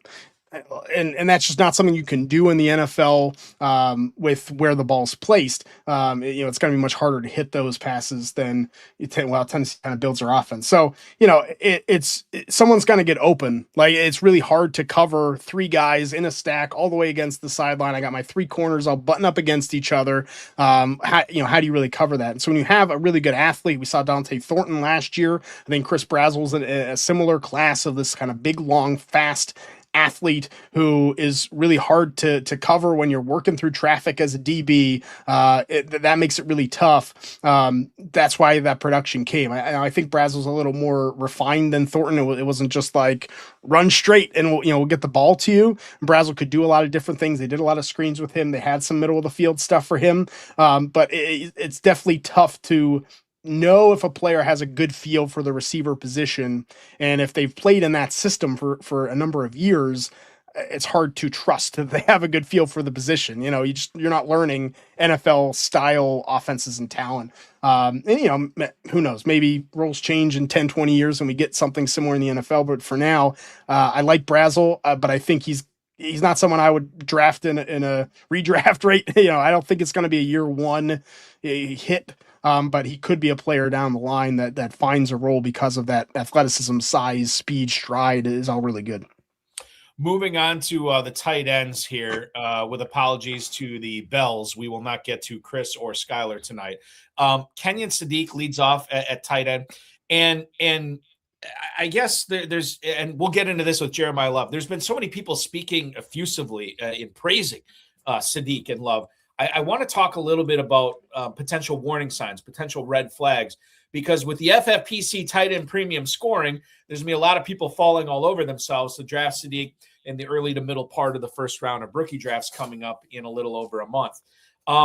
This dude put on a show at the combine, and I think part of the reason that his agility and his speed was so good compared to previous tight ends was because there's not as much Kenyon Sadiq as there was, say, a Michael Mayer or a Rob Gronkowski. This is not a large tight end.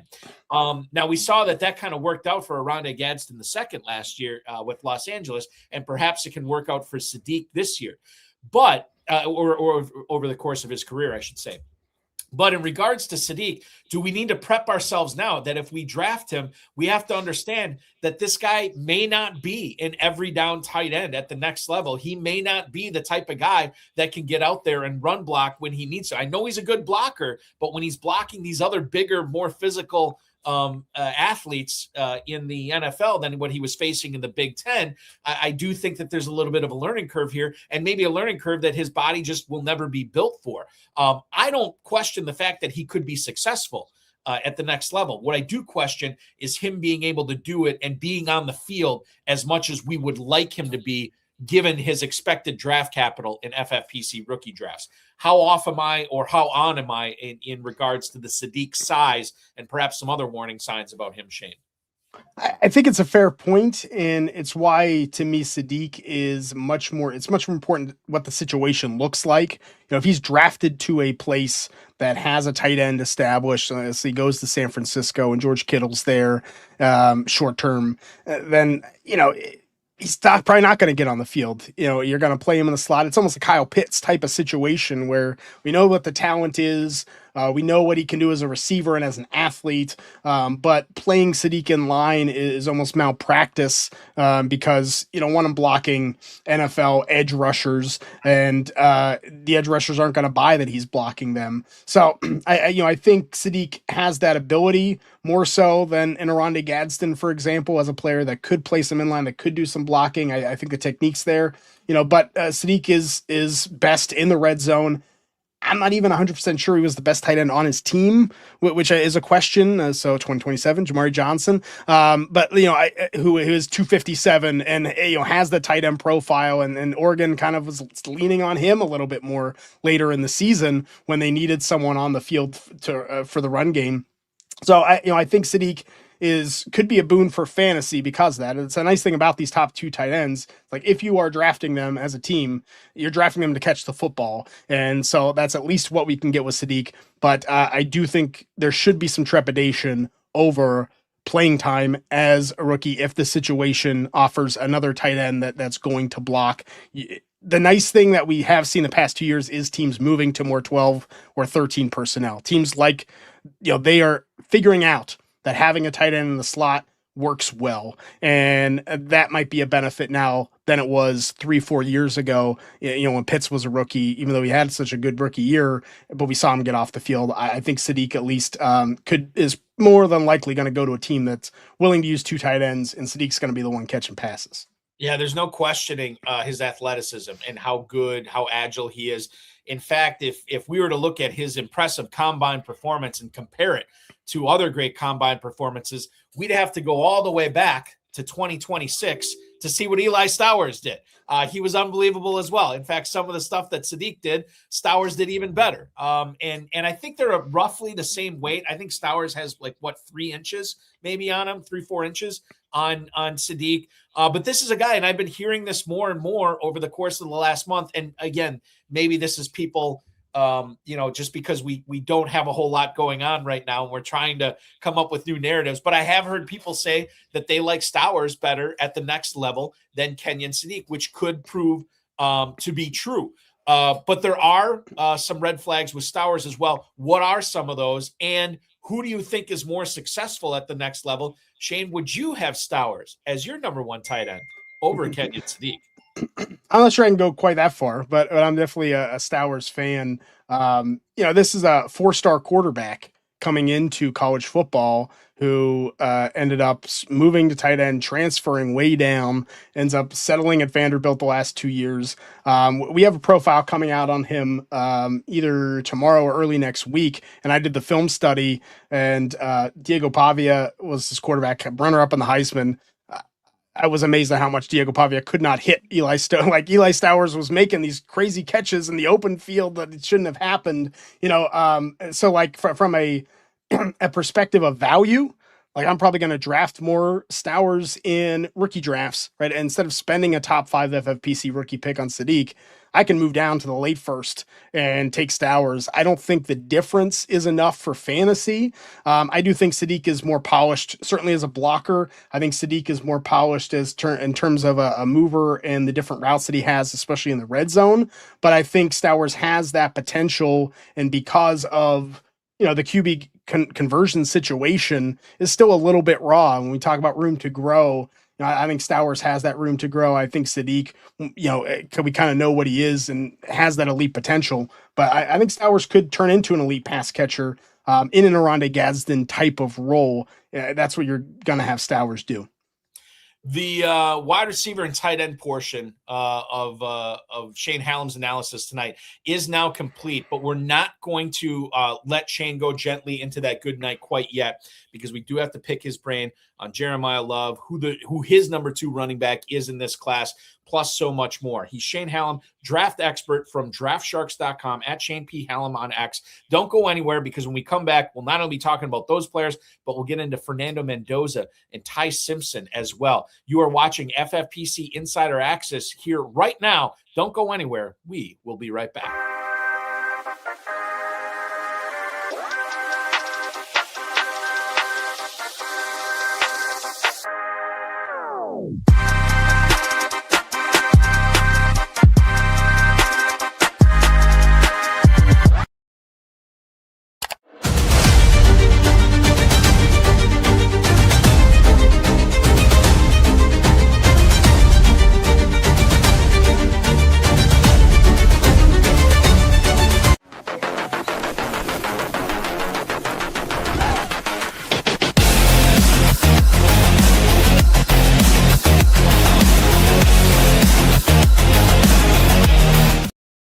For as little as $1, you can pick up an FFPC Dynasty Orphan or a Dynasty Empire Orphan at myffpc.com and play fantasy football year-round. The NFL draft starts in just over a month, so don't miss out on playing in the FFPC Never Too Early Best Ball Tournament and the Never Too Early Superflex Best Ball Tournament. Both of those tournaments will close at the start of the NFL draft. They each feature a $40,000 and $10,000 grand prize, respectively. You just saw the ad for the Baby Gorilla. A $125 entry fee could earn you a $100,000 grand prize, the exact same format as the Big Gorilla, which you can play in and draft in right now. Live drafts and slow drafts going on at myffpc.com. $350. You can turn that into $1 million.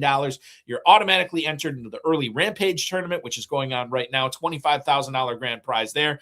And of course, the 7 Bananas promo could earn you free FFPC teams. If it's free, it's me, and it could be you as well. Sign up now. myffpc.com. Manage all those teams from your pocket with your phone with the FFPC app.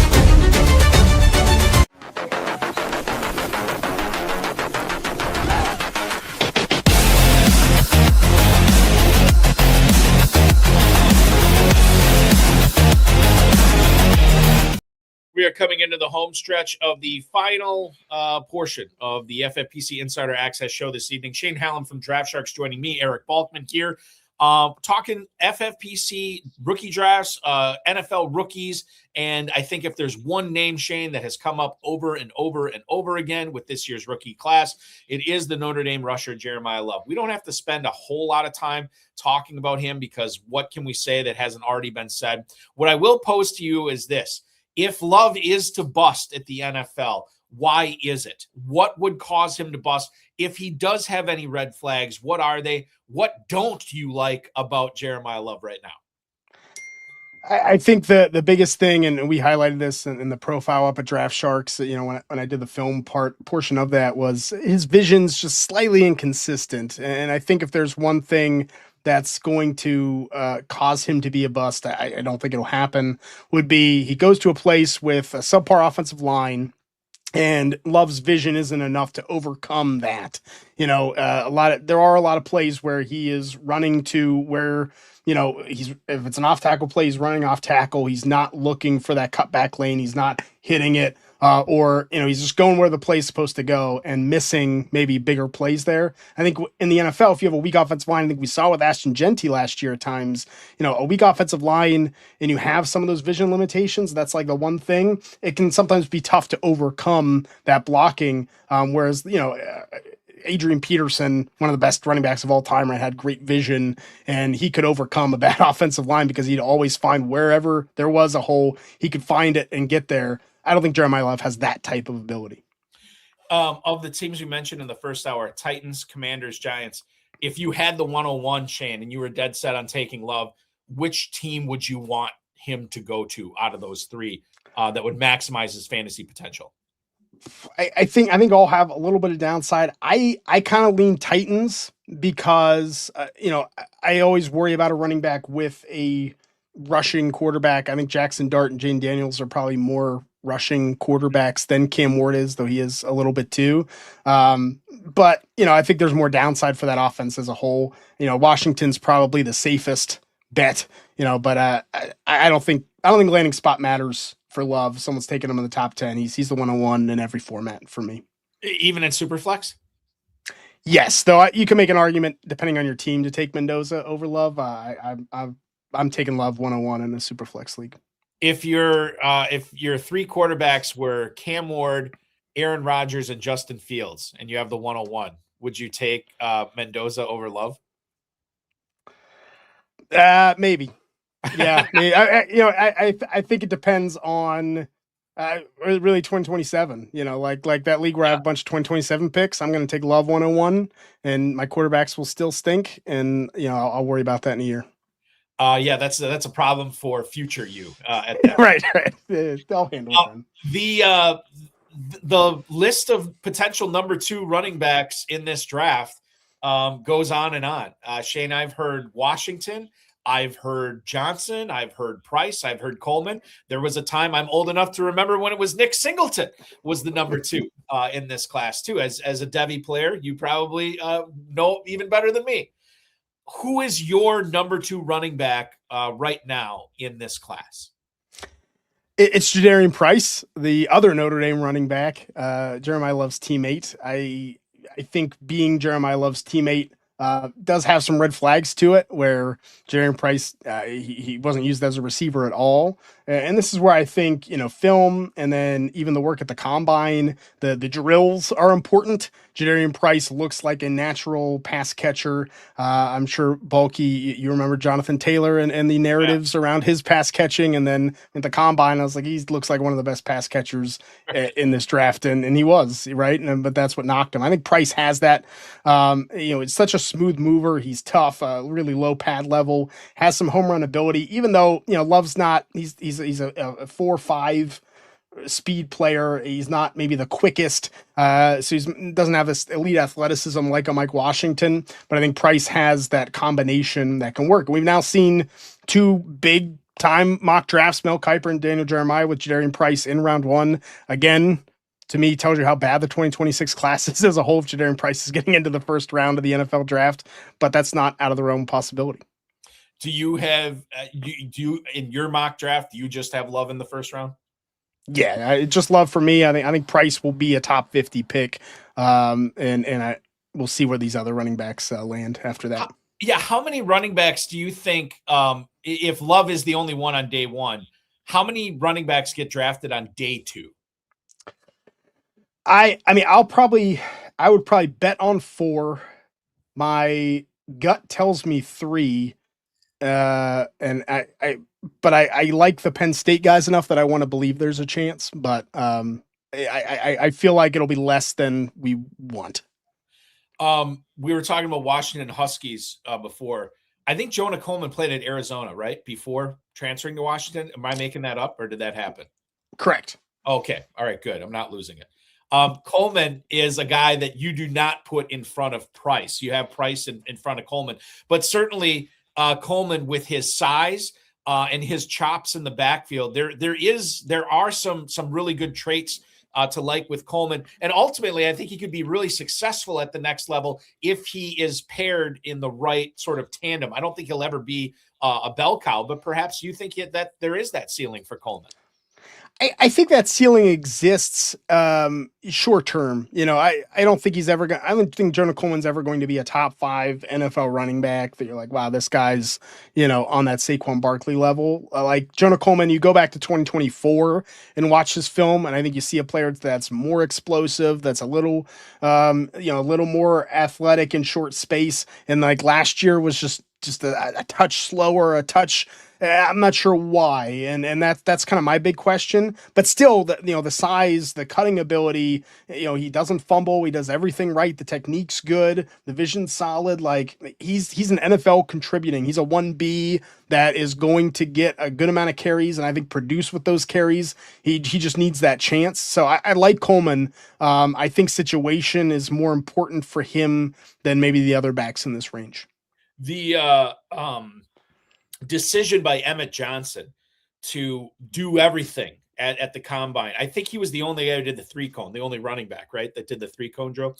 And he was being lauded by a lot of people in the fantasy football industry that they were happy to see him go out there. It shows that he wants to compete, that he was doing everything, which I think is kind of nice in a vacuum. But ultimately, if I'm looking at these guys, I just assume they have that killer instinct. I just assume that all these guys want to compete. And if I'm Emmett Johnson and I know doing the 3-cone and the 40 is going to hurt me, I ain't doing it. And I'll let teams figure it out themselves. So I was kind of disappointed. I guess maybe I was more disappointed, not in his decision to do all these, but the actual execution of it, which turned out bad, because I was kind of high on Emmett Johnson until I saw what he did at the combine. And now I'm not nearly as high.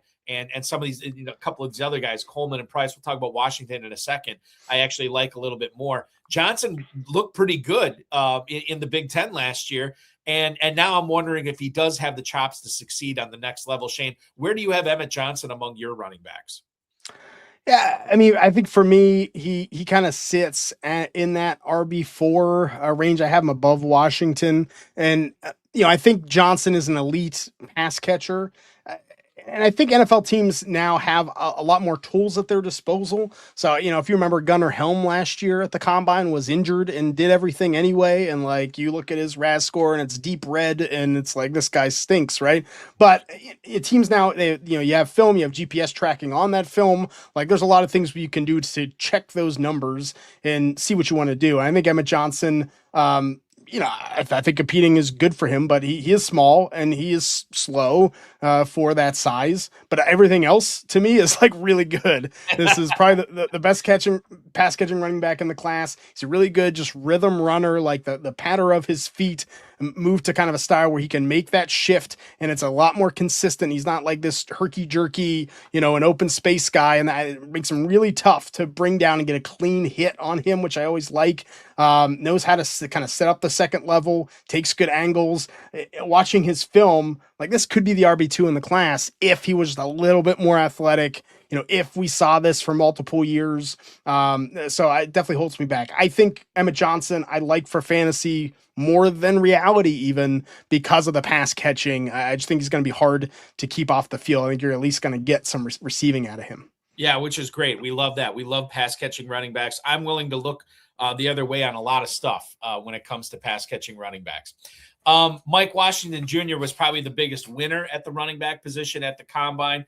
Athletically, I mean, his speed score was unbelievable. What he was able to do at his weight and getting that body, that size to move that fast was pretty awesome. I know he's dealt with some injuries before. I saw some people, Shane, moving him up to their running back 2 in the class. Now, we know you didn't do that, but at the same time, where was he? Was he a day 3 pick for you prior to the combine and is now day 2, or did you not bump him up as much? After the Senior Bowl, I had him as a day 2 pick in round 3. And so this maybe his athleticism was better than I expected. I mean, how could it not have been? But I think we expected something pretty good. So I could see Washington being the third running back off the board after Love and Price. You know, but I went back. I tweeted kind of a thread about this when I was working on the film article for Draft Sharks for Mike Washington. Went back to his New Mexico State tape and watched him, and it's like a completely different player. 2 years ago, and no idea what he's looking for in a hole. No idea, how to kind of shift and make a cut behind the line to get the most out of that explosion. He'd slow down a lot to make a cut. And the fumbles have carried on through this year. And then you watch him in Arkansas against the SEC, and you see a player that clearly got much better coaching at the running back position and what to look for and how to make a cut and what your feet are supposed to do. So to me, that bodes well. I mean, you see the improvement from him. Yeah, he's older. He's only had 1 year of development. I think it's a red flag. I think you got to be worried. He was a receiver in high school. I think the receiving chops come out despite the size. I think there's a lot to like that power and smooth movement. I think the upside is, a lead running back is an elite running back. I think the downside is a player that can't, get on the field that's more athlete than running back. So probably the biggest boomer bust of this running back class. Are those the four guys that we just discussed? Coleman, Price, Johnson, Washington. Are those the four guys? If you were to say 4 running backs are going to go on day 2, are those the 4 that go on day 2? Yes, I think Johnson's on the border, I think he could fall out of there. Why? Like, kind of my gut says 3, but those are the 4 that I envision. All right, we have to talk. We talked about the Notre Dame guys. We have to talk about the Penn State guys here too, because Penn State was such a wild story this year, where Drew Aller comes back, Singleton's coming back. They had all this talent, and they were undefeated. Who did they lose to? Was it Indiana? Was that the first loss that they had this season? And things just fell apart. James Franklin gets fired. Now he's at Virginia Tech before the college season even ends. As Ferris Bueller would say, things move pretty fast around here. Nick Singleton, you've known for years, to owning him in Devi. What happened to him at Penn State to lose so much of his prospect shine to the point where now a lot of people would even put Katron Allen above him? And Shane, the fact that he's dealing with a broken foot right now, is somebody going to find a nice little value on him? Some team going to find a nice value on him when it comes to be the NFL draft, knowing that, we don't know how far along the foot is to being healed. And we missed out on a lot of stuff at the combine and workouts and stuff after he fractured his foot at the Senior Bowl. Yeah, I mean, I think that hurts, but I think the NFL and us know he's an elite athlete. He's one of the best athletes at the position. Singleton and Katron Allen couldn't be more different. Singleton was this elite athlete, super explosive. The deep speed was there. The home run threats there. Just never could get the running back position down. The vision was so poor early in his career, and you saw like slight improvements every year. But I was just waiting for the blow up, the year that Nick Singleton would become, a fully well-rounded running back, in a Penn State system that has some of the best training staff in college football. We see the elite athletes out of Penn State every year. Like, how do you not develop as a runner? And that's what gets me. Like, I think I'll have a lot of Nick Singleton in rookie drafts because I'll bet on the upside, and he's going to come to me. We'll see what the situations are, but cheaper than a Mike Washington, cheaper than, Jonah Coleman. And I think the upside is above those players, but I never saw an NFL running back in terms of the little things, the vision, the footwork, the ability to make guys miss, just never came around. Whereas Katron Allen is like the perfect technique running back who, knows how to get low through the hole and knows how to take contact and knows how to what cutback lanes to look for, how to follow zone blocks that Nick Singleton just ignores. But Allen just isn't explosive. Like he is so slow off the snap that you're like, I don't think this can work in the NFL. And it's why I still see both as day 3 picks. Like, I think a team in this weaker 2026 class could take a shot on either one in round 3. But I think both just have these glaring holes out there that makes it tough to really see either one as a day 1 player contributor in the NFL. If only you could combine those and make a Nick Allen or a Katron Singleton, you'd have somebody competing with Jeremiah Love to be the number one running back drafted this year. Alas, we don't have that. We have two separate players. If you were to take a shot on one of these guys at the next level right now, Shane, not knowing where they end up, would you rather put your chips on Singleton or Allen? Yeah, give me Singleton. I mean, I think Allen could be fine, could be a nice bench running back for you, but like at this point, I mean, I would swing for the fences and give me a Nick Singleton if he goes to a good situation, gets the playing time, gets the coaching, that he could be the best running back to come out of this class, which is saying something when you have Jeremiah Love out there. The last running back I want to talk about is Damon Claiborne, the Wake Forest product. A guy that I was drafting in this Super Sunday draft in Louisville, Super Bowl weekend, with redraft managed leagues, not even best ball. And I did see Claiborne go off the board in a handful of drafts towards the end. I'm wondering what you think of him as a pro. Is he big enough? Is he strong enough? Do enough people like him, as Stuart Smalley would say, to be a successful NFL running back? How much of a sleeper is Claiborne in this year's class, Shane? Yeah, I think he's intriguing. I mean, he's a really good athlete who had the rib injury this year. I think kind of capped him. The Wake Forest offense wasn't as good 2 years ago. You see that kind of speed demon shiftiness in the open field that can have a role in the NFL. I mean, I think Claiborne's probably going to make his bones as a return guy. That's going to be kind of the first thing, and then he can be kind of a third down running back. He gets tackled too easily. He's a little more always trying to make the big play and sometimes gets him caught. And because he can't really break a tackle, it goes poorly for him. So I definitely see him as more of a number 2 running back in the league, but it could have, big run and a 70-yard touchdown here and there that makes you say, oh, he's a guy I should have, on the bench. Moving on to quarterbacks as we wrap up the running back conversation. Fernando Mendoza is an interesting player. Because not an interesting player. Well, he is an interesting player, but the whole thing about the situation is very interesting, and interesting in a good way. He's probably going to be selected number 1. He's going to go to the Raiders. They have Clint Kubiak, who I think is a really smart offensive guy who knows how to scheme his players up to play to their strengths, which I think is a feather in Mendoza's cap. He's going to have Genty behind him. He's going to have an improved and healthier offensive line in front of him.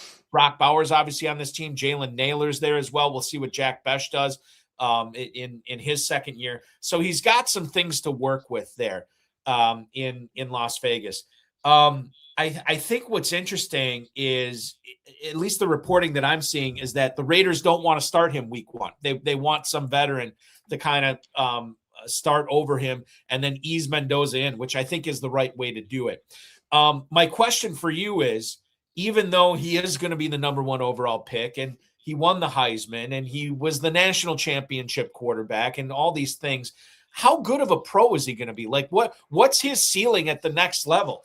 I've heard a lot of Jared Goff comparisons, which I think is fine. But at the 101, I would hope for something more dynamic than that. At the peak of his powers in the NFL, Shane, what's Mendoza going to be? So my comp in our rookie guide, I think it was Eli Manning with some rushing ability, tossed in, some scrambling ability tossed in, which I think is better than Jared Goff, but still probably more than you want with the 101, right? And I think that's what Mendoza is going to be like. I think I'm with you. I think the situation's perfect.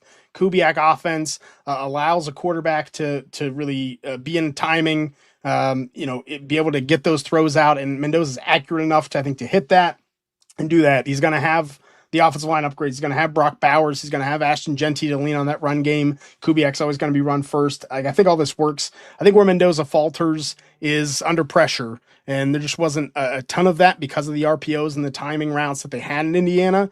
But when he did get pressured in the Big Ten championship against Ohio State, for example, that's where he struggled. And there's times he put on the Superman cape and made a great throw under pressure, and it worked. And so I think you see those flashes, but I think it's going to take some time for him to do that. It's great to want to start a veteran.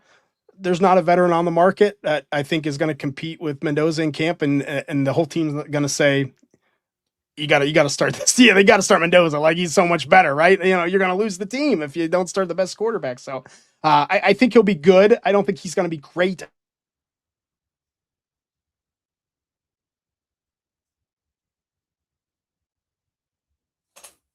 Oh, did we lose Shane?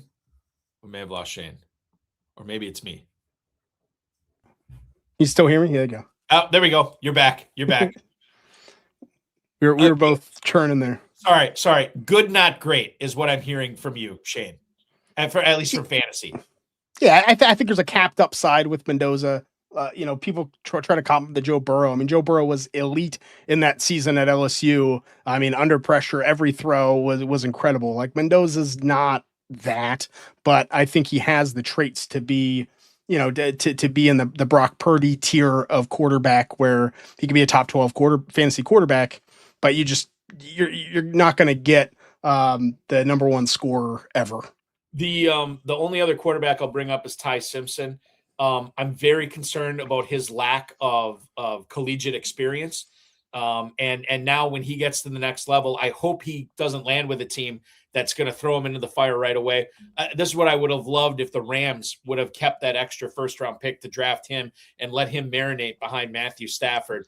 And now I just fear like this guy is not going to be given a proper chance at the next level. If he was, and if he did, certainly I think there's some upside there. I guess I don't know how much. How would you rate Ty Simpson as far as how good of a pro career you think he's going to have?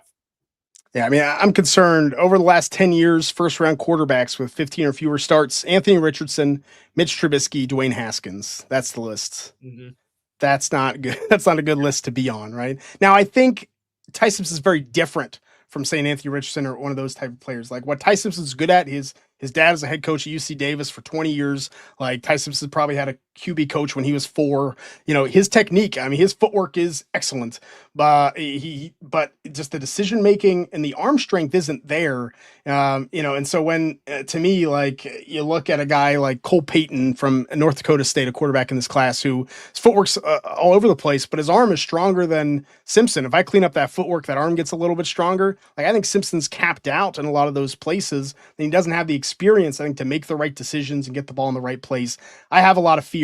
I think it's better for Simpson to go in round 2, to get that. And I don't think I have him rated currently as a late second round pick. I think he's obviously going to go higher than that, but I certainly don't like him going in the first round and what that means for his future. Shane, this has been awesome having you tonight talking all these rookies. And for anybody who's watching or listening and they want to get more, the Draft Sharks rookie guide available at draftsharks.com. Top 50 prospects, trade values, model scores, production metrics, player comps, as you've been saying tonight, combine results, available at draftsharks.com. How many hundreds of dollars is this going to set people back, Shane? It's free. All you have to do is give us your email. It's free. So there you go. The rookie draft guide available now at draftsharks.com. It's free. Enter your email. They will send you the guide. It's fantastic. Shane P. Hallam on X. Keep up the great work. And final question for you. The NFL draft is in your backyard this year. Are you going to be attending? The Draft Sharks were actually going to Savannah, Georgia. We meet up for the draft every year. So I will actually not be in Pittsburgh, which is crazy. I did apply for a credential just to see if they'll give me one, but kind of funny. Do you guys go to Georgia every year? Or is it a different spot every year? Yeah, different kind of Southwest spot every year. We did Savannah last year. We're doing it again this year. So I'm looking forward to it. Fantastic stuff. Well, enjoy yourself. Say hi to Lenny, to Jared, to Matt, to Kevin, to Alex, everybody there.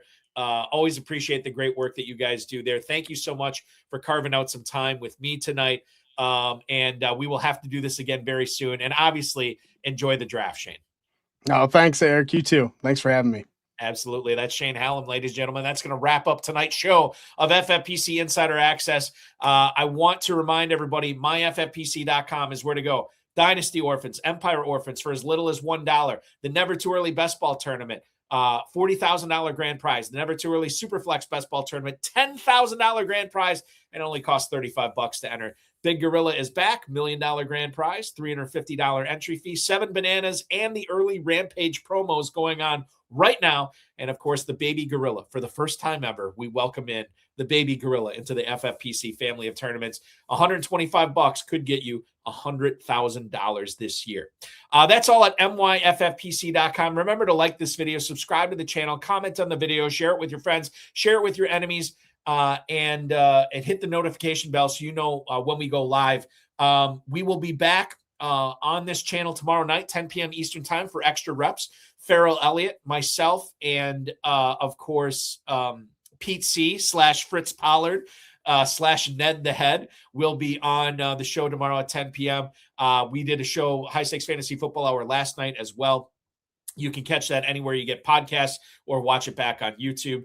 And we will be back. This show will be back next Thursday, 7 p.m. Eastern time. More Dynasty talk. Dynasty Nerds Andrew Mott makes his Insider Access debut. That's going to be a lot of fun. 2 full hours next week. We're getting closer to draft season. Register and play now at myffpc.com. For Shane Hallam, I'm Eric Balkman. This has been FFPC Insider Access.